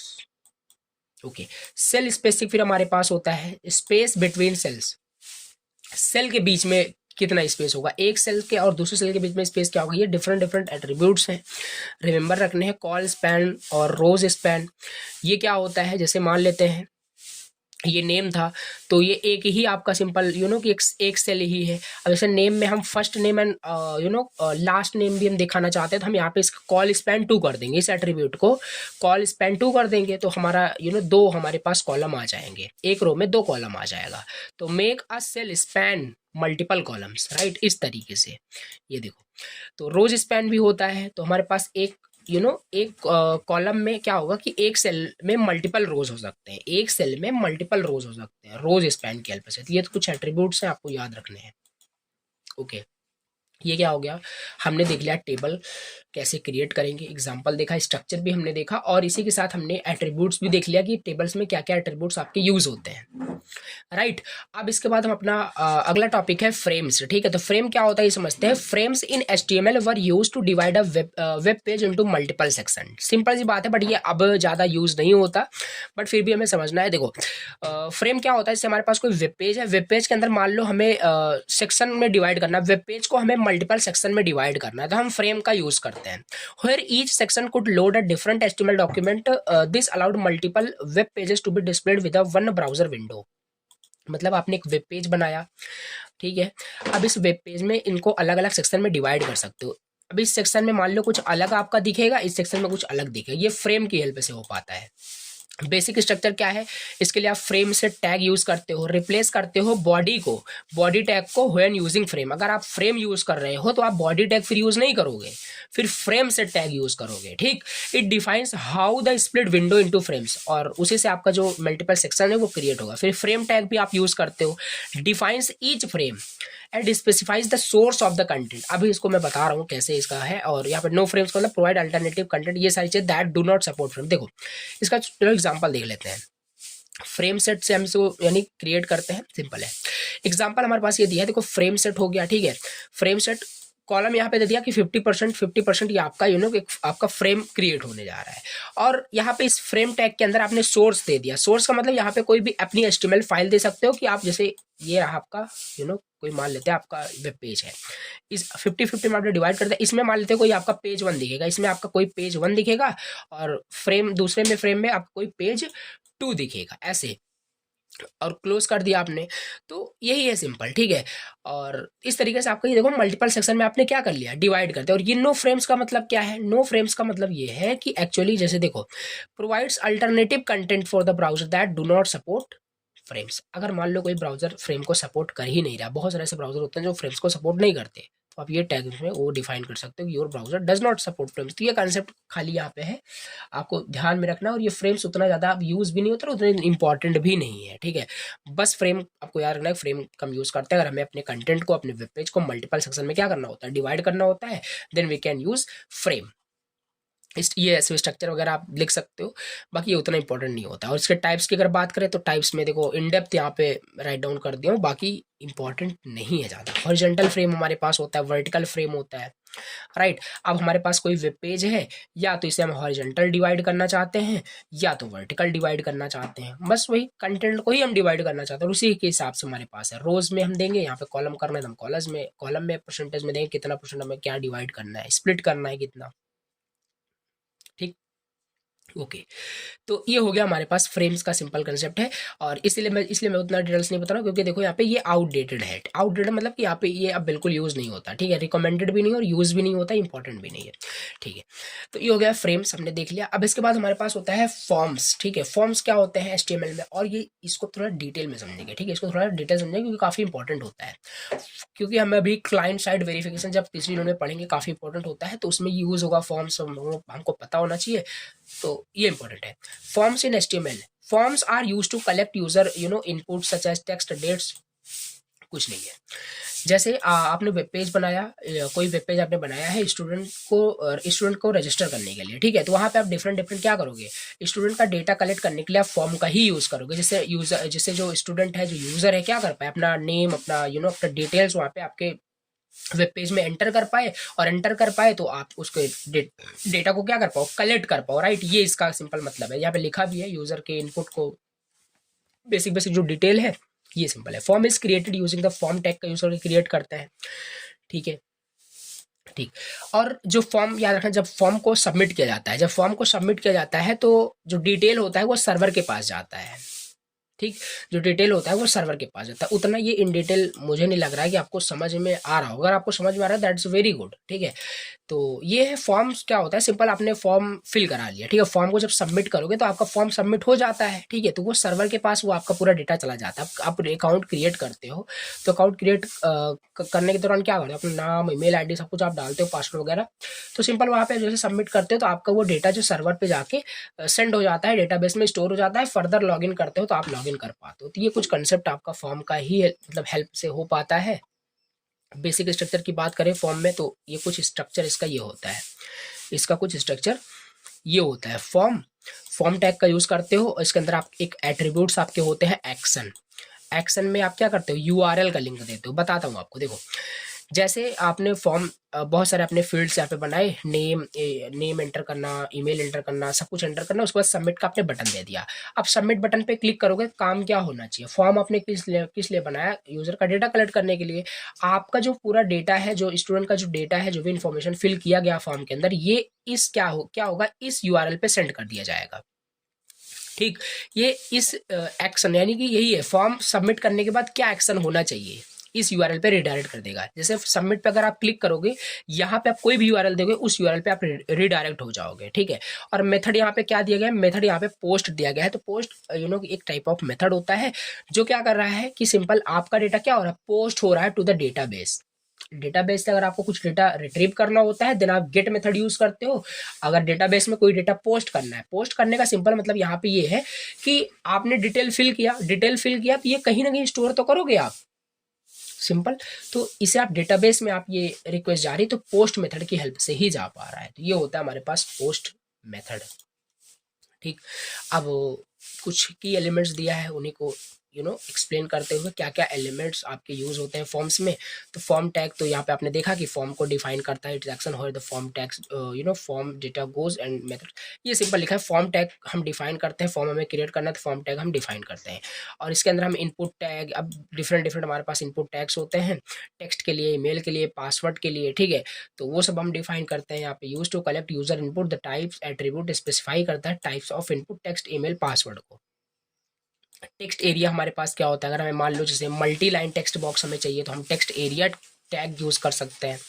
देखो मैं इतना इन डेप्थ बिल्कुल इसलिए नहीं बता रहा हूँ, क्योंकि ये सब इंडिविजुअल में भी काफ़ी बड़े बड़े टॉपिक्स हैं कि इनपुट टैग में कितने, कैसे ईमेल, क्या रेडियो, क्या कैसे क्या काम करता है, इन डिटेल भी बताया जा सकता है, राइट।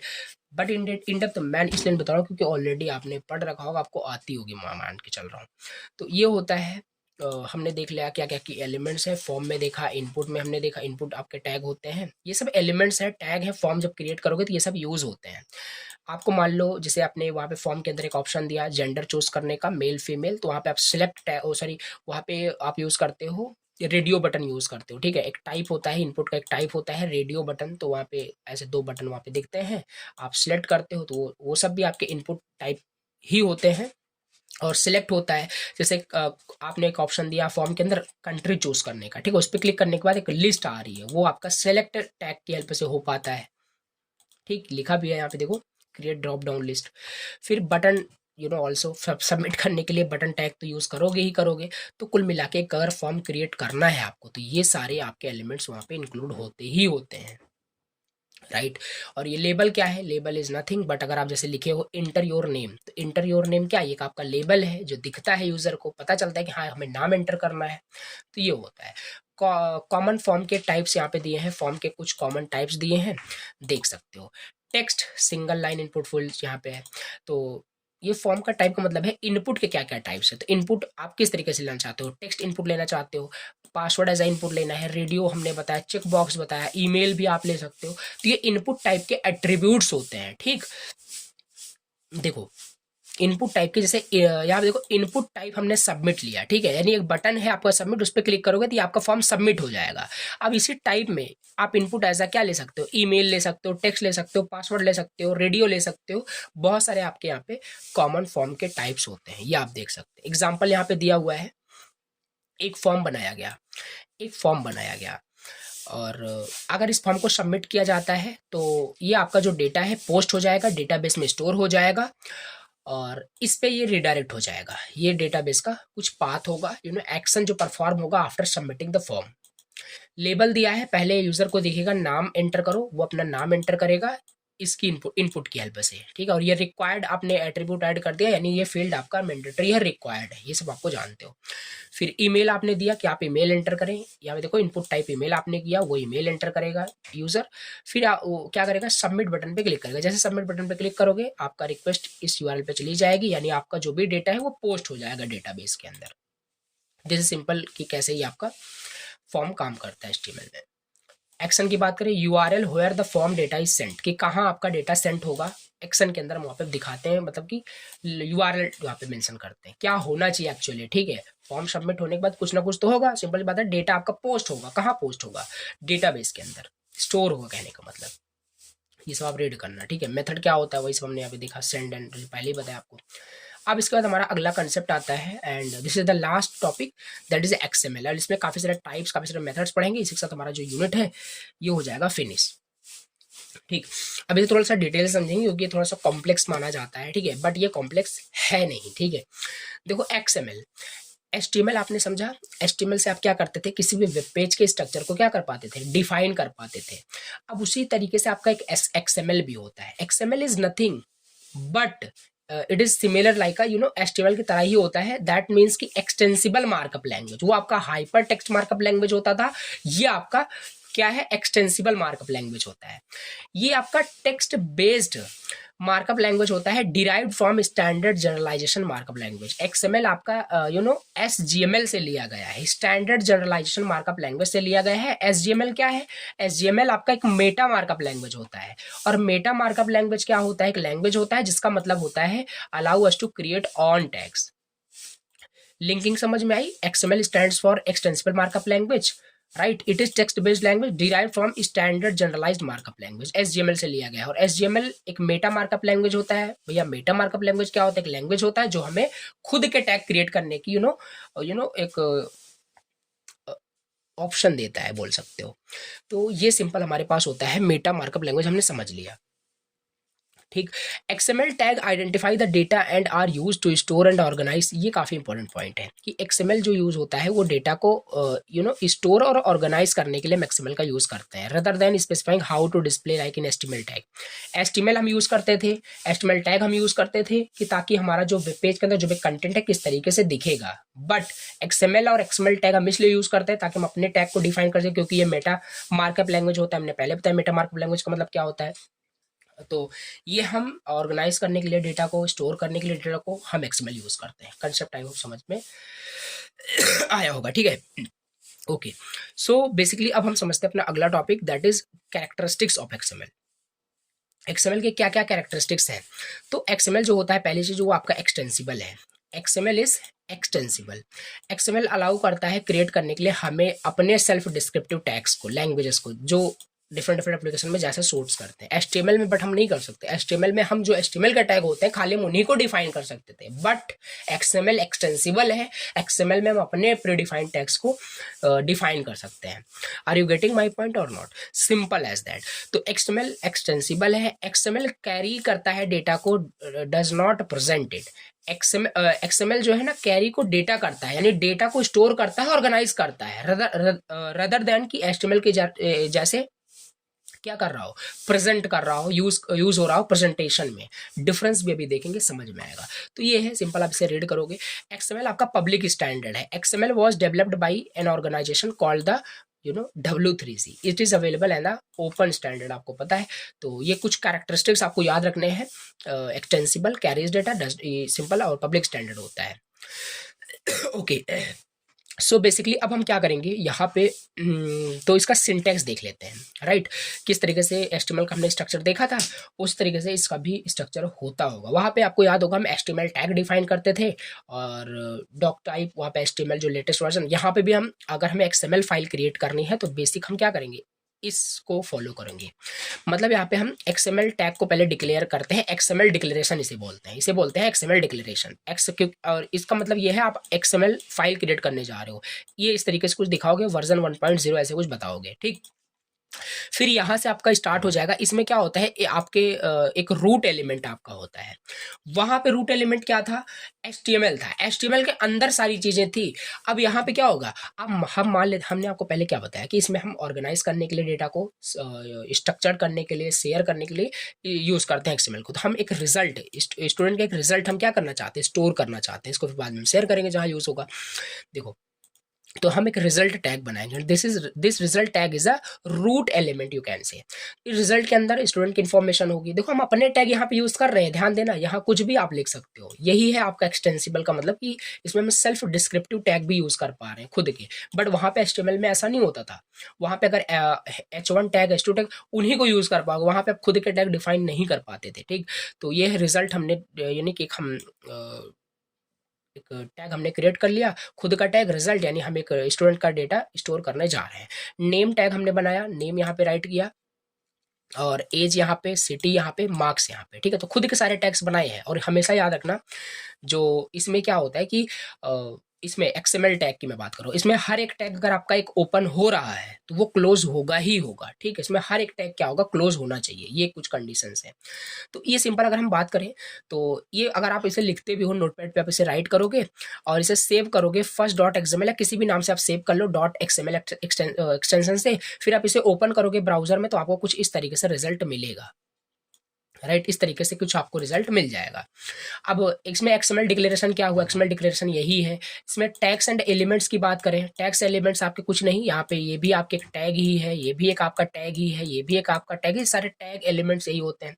एलिमेंट का सिंटेक्स क्या है, एलिमेंट का सिंटेक्स यही है कि एलिमेंट अगर आपका वो ओपनिंग टैग उसका है, तो उसका क्लोजिंग टैग भी यहाँ पे होना ही चाहिए। This is the compulsory in XML. Nesting elements की बात करें, नेस्टिंग ऑफ एलिमेंट्स, एलिमेंट के नेस्टिंग भी की गई है। पहले रिजल्ट था, रिजल्ट के अंदर फिर नेम है, हम नेम के अंदर first name and last name भी ऐसे भी कर सकते थे, ठीक है। बट ये भी हमारे यूज में नहीं है, तो हम ऐसा नहीं करना चाहते। तो नेस्टिंग भी हम कर सकते हैं, ऑल्सो पॉसिबल है। रूट एलिमेंट क्या है, रूट एलिमेंट आपका यहाँ पे result is the root element, यहाँ पे हो गया, ठीक। तो ये हो गया। और केस सेंसिटिव होता है आपका। हाँ, एक चीज है, ये इंपॉर्टेंट है, अगर हम प्रीवियस में नहीं देखा तो अभी हम देख लेते हैं। एचटीएमएल जो होता है वो आपका केस इनसेंसिटिव होता है। केस इनसेंसिटिव मतलब अगर आप कैपिटल लेटर में कुछ भी राइट करते हो एचटीएमएल में, और या स्मॉल लेटर में, दोनों का मीनिंग वहां पे सेम था। बट यहाँ पे ऐसा नहीं है, यहाँ भी आपका केस सेंसिटिव होता है, यानी इसमें स्मॉल लेटर और capital letter both character are the different in XML, ठीक। ये कंसेप्ट समझ में आया कि नहीं, एक्सएमएल कैसे डिफाइन करते हैं, स्ट्रक्चर क्या है, और बेसिक जो इसकी जरूरत थी आपको समझ में आई होगी। देखो, अब हम समझते हैं एक्चुअली फिर से ऑलरेडी आपको आता है HTML और XML में एक्चुअली डिफरेंस क्या होता है। देखो HTML is use to HTML हमारा यूज होता है डिस्प्ले करने के लिए डेटा को, focus on how data looks, कैसे हमारा डेटा दिखेगा। बट XML इसलिए यूज नहीं होता, ये कैरी करता है डेटा को, यानी एक सॉफ्टवेयर हार्डवेयर इंडिपेंडेंट टूल होता है जिससे कि हम डेटा को ट्रांसपोर्ट कर सकते हैं, स्टोर कर सकते हैं, ओवरऑल ऑर्गेनाइज कर सकते हैं। HTML आपका मार्कअप लैंग्वेज होता है और XML क्या होता है, मेटा मार्कअप लैंग्वेज होता है। मेटा मार्कअप लैंग्वेज मतलब ये हमें मतलब कि खुद के टैग हम यहाँ पे क्रिएट कर सकते हैं। ओके HTML आपका केस सेंसिटिव नहीं होता, यानी इन केस सेंसिटिव होता है, बट यहाँ पे ये आपका केस सेंसिटिव होता है। और HTML आपका प्रेजेंटेशन लैंग्वेज है, क्योंकि हम उसमें कुछ भी चीज प्रेजेंट करने के लिए हम यूज करते हैं HTML का। बट यहाँ पे ये तो ना तो आपका प्रेजेंटेशन लैंग्वेज है, ना कोई ये programming language, it is a Meta markup language, right. Fifth हमारे पास है HTML has its on predefined tag. HTML के पास उसके खुद के प्रीडिफाइंड टैग्स होते थे, H1 P1 image tag, anchor tag, ठीक है, list tag, unordered list tag, बहुत सारे टैग्स थे। यहाँ पे हम अपने टैग्स डिफाइन कर सकते हैं अपने नीड के अनुसार। 6 पॉइंट लिख सकते हो, HTML में ये necessary, it is not necessary to use a closing tag. HTML में क्या था कि आप वहाँ पे वहाँ नेसेसरी नहीं था कि उसका क्लोजिंग टैग हो, जैसे वहाँ पे देखे होंगे आपने, याद होगा आपको, BR टैग था, तो इसका देखो सेल्फ क्लोजिंग टैग है, राइट। तो वहाँ नेसेसरी नहीं था, बट यहाँ पे नेसेसरी है, हर एक टैग आपका क्लोज होना ही चाहिए, otherwise you will got an error. 7 point लिख सकते हो, HTML आपका स्टैटिक होता है, राइट। XML आपका डायनेमिक होता है, क्योंकि ये तो ट्रांसपोर्ट कर रहा है डेटा को ना, डेटा को एक मतलब जगह से एक फाइल से दूसरे फाइल में आप ट्रांसपोर्ट करते हो, तो XML आपका ये डायनेमिक होता है। तो समझ में आपको आया होगा डिफरेंस, बेसिकली क्या डिफरेंस है HTML एंड XML में। अब यहाँ पे हमारा अगला टॉपिक यहाँ पे आता है XML वैलिडेशन को लेकर के। XML वैलिडेशन क्या होता है, देखो अब इसी में अभी हम DTD समझेंगे और XXD समझेंगे, फिर इसमें XML प्रोसेसर समझ लेंगे, साथ ही साथ हमारा टॉपिक हो जाएगा कंप्लीट। तो इसको समझने से पहले हम XML वैलिडेशन के बारे में समझते हैं। XML validation is nothing but a way to define a XML, right. यहाँ पे भैया, यहाँ पे हमने XML को डायरेक्टली डिफाइन कर दिया, चलो सिंटैक्स हमने देखा। अब इसको डिफाइन करने के लिए XML, जैसे HTML का हमारे पास स्ट्रक्चर था, उसी तरीके से हमारे पास XML का स्ट्रक्चर होता है। उसके स्ट्रक्चर को डिफाइन करने के लिए, to define the structure of XML file, we have two ways, हमारे पास दो तरीका है, ठीक, दो तरीका है, मतलब दो तरीके से हम XML के जो फाइल स्ट्रक्चर होता है उसको वैलिडेट कर सकते हैं। पहला होता है against DTD document type definition, दूसरा against XSD XML schema definition, right. अब हम समझेंगे इन डिटेल, और दैट इज यहाँ पे राइट कर लो, ये काफी ज्यादा इंपॉर्टेंट टॉपिक हम देखने जा रहे हैं, ठीक। यूनिट फर्स्ट से बात करें तो XML पोर्शन से मैं बात कर रहा हूँ, यहाँ से क्वेश्चन आपसे बहुत पूछे जाते हैं, DTD और XSD सब बहुत पूछे जाते हैं, ठीक। तो ये काफी इंपॉर्टेंट है, तो ये देख लेते हैं DTD क्या होता है, डॉक्यूमेंट टाइप डेफिनेशन। अब पहले ही आप लिख सकते हो ये DTD क्या है, DTD is a way to define the structure of XML। तो ये लिख सकते हो आप, जो बता रहा हूँ एक टेक्निक है, use to define the structure of an XML document, text based document with a DTD extension, इसमें डॉट DTD एक्सटेंशन। अगर आप XML फाइल में, आप अगर XML फाइल में यानी DTD स्ट्रक्चर को फॉलो कर रहे हैं, अभी आगे हम देखेंगे, तो आप जो XML फाइल है उसको सेव करोगे फर्स्ट डॉट DTD से, राइट, नॉट XML, समझ में आ रहा होगा। तो इस तरीके से आप इसे एक्सटेंशन से सेव करोगे। DTD कंटेन करता है, DTD जो आपका ये होता है डॉक्यूमेंट टाइप डेफिनेशन, इसमें ये कंटेन करता है आपका एलिमेंट डिक्लेरेशन, इसमें होता है एट्रीब्यूट डिक्लेरेशन, होता है एंटिटी रेफरेंस डिक्लेरेशन, होता है क्या होता है, देखो। तो एलिमेंट डिक्लेरेशन क्या है, इस तरीके से देखो, इस तरीके से एलिमेंट्स को हम डिक्लेयर करते हैं, इसे समझते हैं अभी, कुछ इसका सिंटेक्स है। एट्रीब्यूट डिक्लेयर करना है तो इस तरीके से हम एट्रीब्यूट डिक्लेयर कर सकते हैं, एट्रीब्यूट का नाम, एलिमेंट का नाम, एट्रीब्यूट का नाम, फिर एट्रीब्यूट का टाइप। और इंटिटी रेफरेंस यानी डिक्लेयर करना है तो इंटिटी, फिर इंटिटी का नाम, फिर इंटिटी की वैल्यू। चलो इसे डिटेल समझते हैं, एग्जाम्पल ले। देखो जैसे यहाँ पे हमारा एक DTD का हम एग्जांपल देख रहे हैं, ठीक है, एग्जाम में ऐसे पूछा था कि DTD होता क्या है, इसको एग्जांपल से एक्सप्लेन करिए। तो राइट यहाँ पे लिखा है, देखो ये आपका एलिमेंट डिक्लेरेशन है, एलिमेंट डिक्लेरेशन, ये आपका एट्रीब्यूट डिक्लेरेशन है, ये एंटिटी रेफरेंस डिक्लेरेशन है। तो यहाँ पे एक DTD का स्ट्रक्चर बना दिया गया है। यहाँ पे देखो ये आपका एलिमेंट डिक्लेरेशन था, ठीक है, एक यानी आपका एड्रेस एक एलिमेंट है, उसके अंदर नेम, उसके अंदर कंपनी, उसके अंदर फोन, ये सारे उनमें क्या होंगे, टैग्स होंगे, ठीक। तो ये है, और एक हमारा एंटिटी नेम है, उनका जो टाइप होगा, जो डेटा टाइप होगा वो कैरेक्टर टाइप का होगा, पीसी डेटा होगा, ठीक है। कैरेक्टर टाइप का वो डेटा स्टोर कर रहा होगा, एक कंपनी है उसमें भी कैरेक्टर टाइप का ये डेटा टाइप डिफाइन कर रहे हो। तो ये सब मतलब क्या है एक्चुअली, इसका मतलब समझते हैं। देखो डीटीडी आपने देखा, डॉक्यूमेंट टाइप डेफिनेशन, इसको मान लो आपको डिफाइन करने का, तो आप इसको डिफाइन किए, इसमें इतने सारे मतलब कुछ कंटेन करता है आपका DTD, element declaration, attribute declaration, entity reference declaration, ये हमने देखा।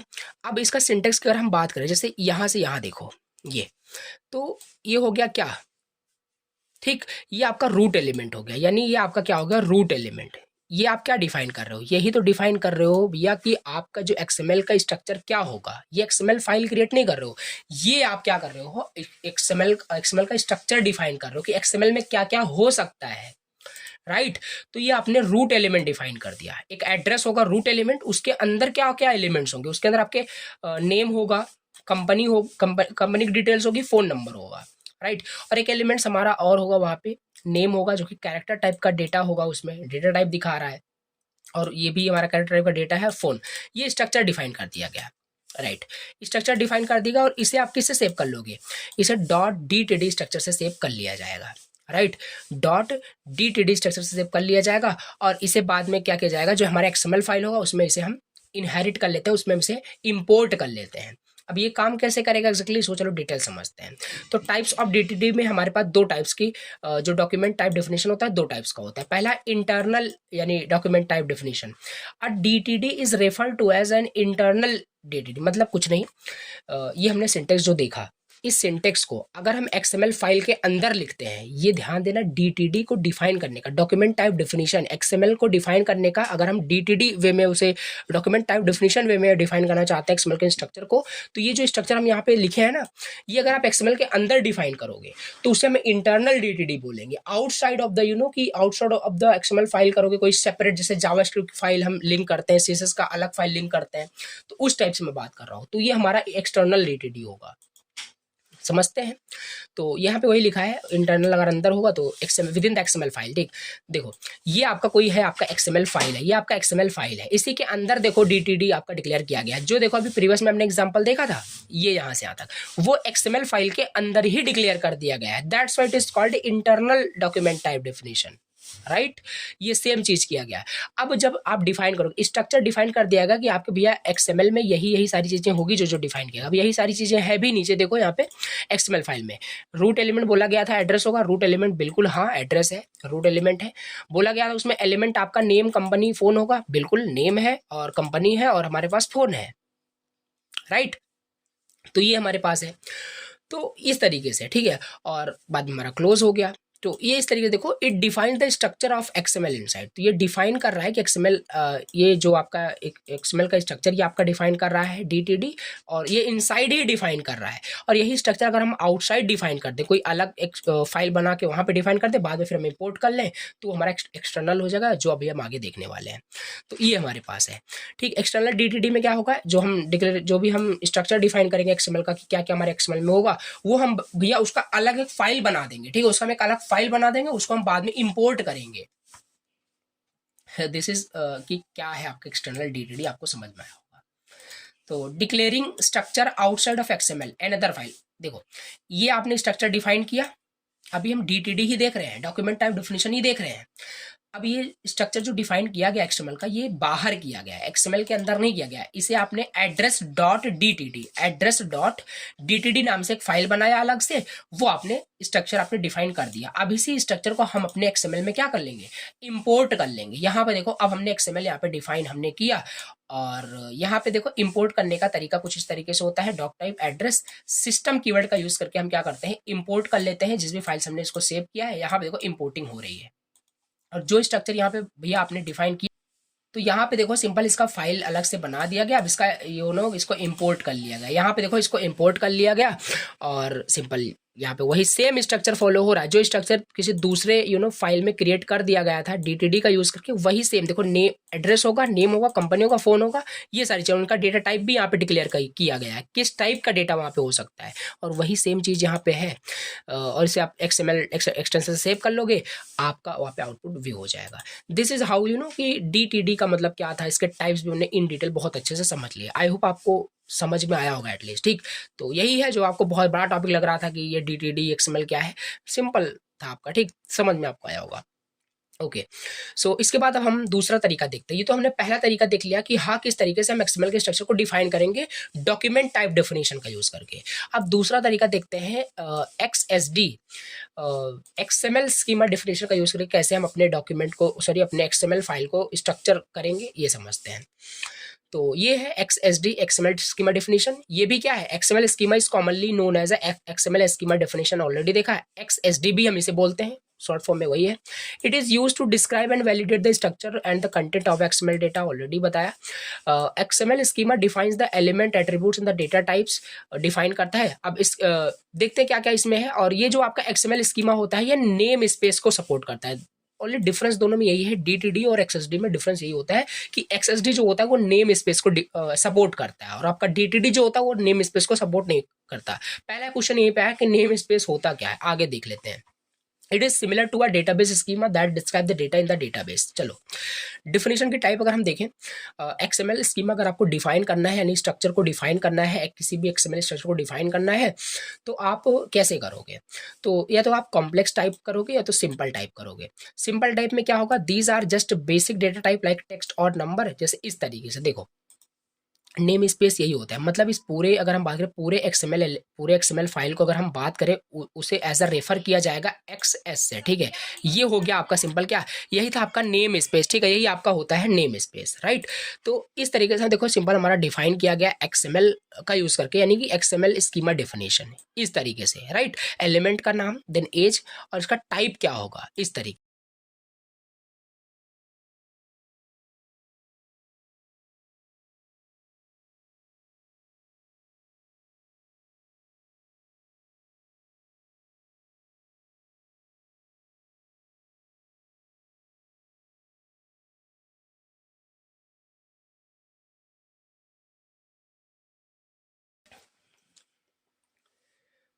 तो बेसिकली इस तरीके से आपका कॉम्प्लेक्स टाइप इस तरीके से काम करता है। आपने स्ट्रक्चर यहाँ पे डिफाइन कर दिया और इसे सेव कर दिया स्टूडेंट स्कीमा डॉट XSD, यानी आप किस स्ट्रक्चर को फॉलो कर रहे हो, XSD यानी स्कीमा यानी XML स्कीमा डेफिनेशन यूज कर रहे हो। ये कुछ इस तरीके से आपको समझ के रखना है क्या क्या इसमें, मतलब किस तरीके से डिफाइन करेंगे, और समझ में आपको आई होप आ रहा हो। और इस तरीके से फिर आपने इसे सेव कर दिया अनदर फाइल में। अब इसे इंपोर्ट भी करोगे क्योंकि इस स्ट्रक्चर को आप बना रहे हो XML में यूज करने के लिए। अब यही सेम स्ट्रक्चर किसी XML में फॉलो हो रहा, हम कॉम्प्लेक्स टाइप का यूज कर रहे थे, तो सिंपल इस तरीके से हम यहाँ पे डिफाइन करेंगे। आपको समझ में आ रहा होगा, सिंपल देखो यहाँ पे दे दिया गया है आपका एड्रेस एक रूट एलिमेंट है, राइट, कॉम्प्लेक्स टाइप का यूज कर रहे हो। अब वही जो बताया गया फॉलो हो रहा है, क्या क्या होंगे यहाँ पे देखो किया गया। नेम आपका जो है, इस केस में बात करें यहाँ पे एड्रेस था, नेम है, कंपनी है, बताया गया। बट इस केस में यहाँ पे देखो थोड़ा सा भी टाइप दिखाया गया, स्ट्रिंग टाइप गलत है, यहाँ पे नेम एड्रेस का होगा। इस तरीके से उस स्ट्रक्चर को डिफाइन करते हैं। डिवीजन यहाँ पे दिया है, मार्क्स दिया है, तो ये अलग एग्जांपल यहाँ पे मैंने ऐड ऑन किया है। बाकी ये इसका मतलब यही है कि जैसे देखो ये स्ट्रक्चर आपने डिफाइन कर दिया, राइट। अब इस स्ट्रक्चर को आप क्या करोगे, सेव कर लोगे .xsd नाम से। XML स्कीमा डेफिनेशन आप यूज कर रहे हो।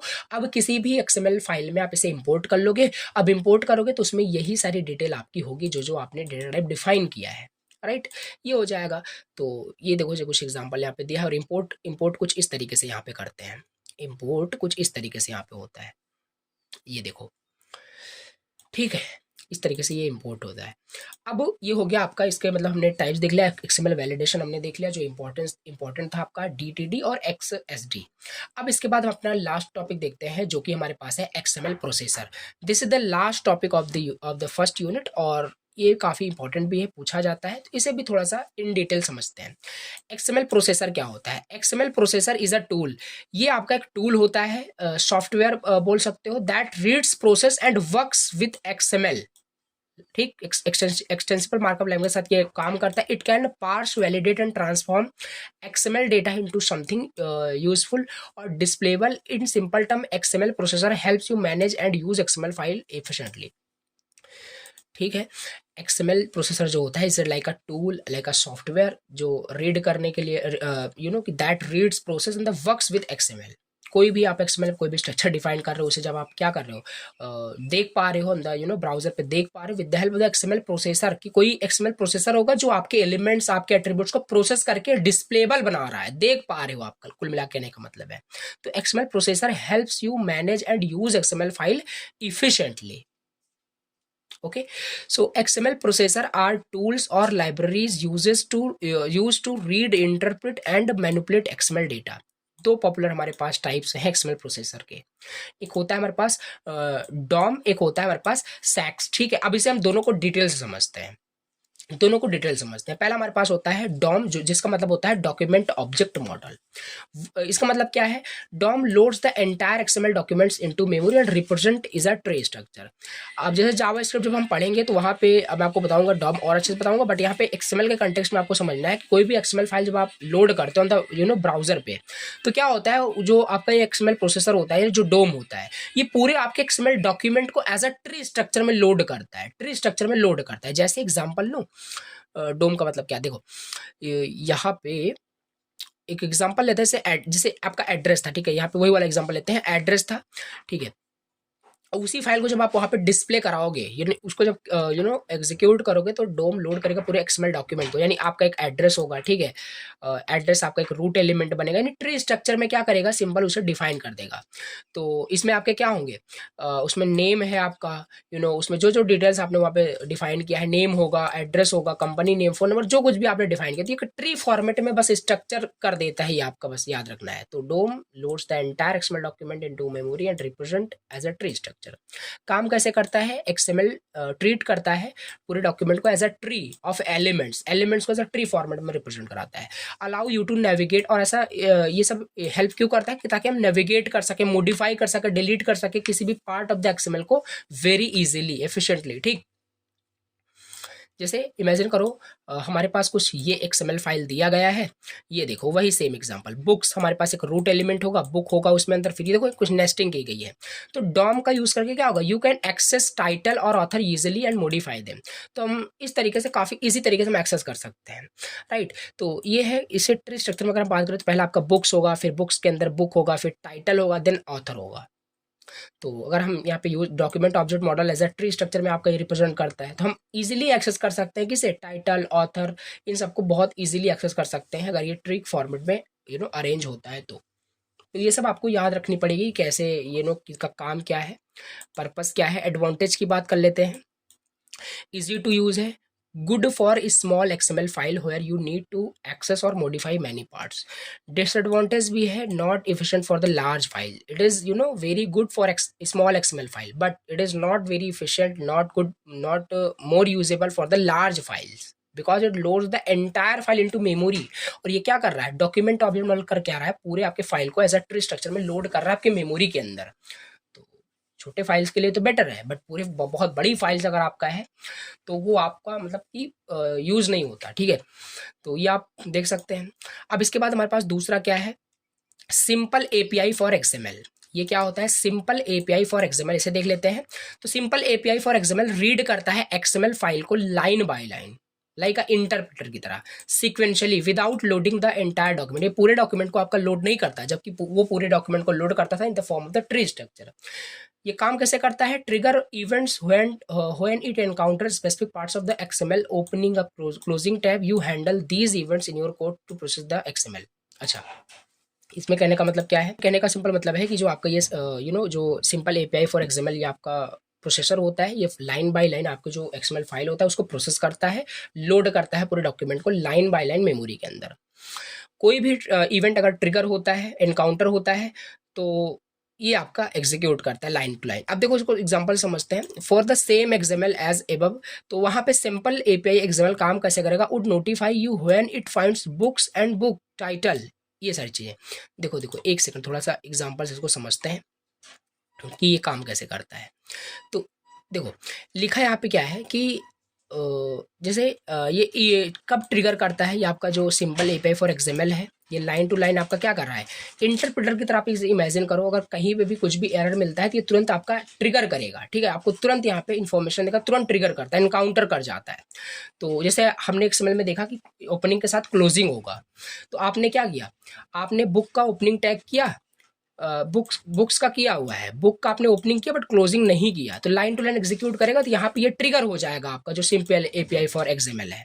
तो इस तरीके से ये काम करता है, ठीक। तो you handle these events in your code to process the XML, तो यहाँ पे वही लिखा हुआ है, ठीक।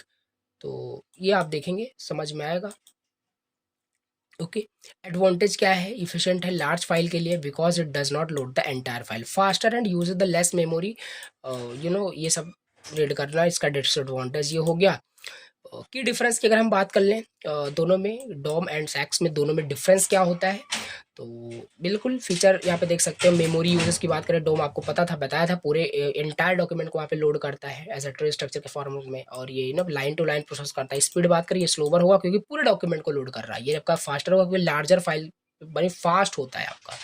तो easier for modification, it is not easier for modification, it is harder and requires event handling. यहाँ पे रिक्वायर्ड फाइल साइज की स्टेट बात करें तो स्मॉल फाइल के लिए ये काफ़ी यूजफुल होता है, ये लार्ज एक्सएमएल फाइल के लिए यूजफुल होता है। सो ये हो गया आपका पूरा यूनिट फिनिश। अगर मैं अभी आपको दिखाऊं आपका सिलेबस ओपन करके, तो यहाँ पे हमने सारे जो टॉपिक्स हैं कवर किए हुए हैं, ठीक है।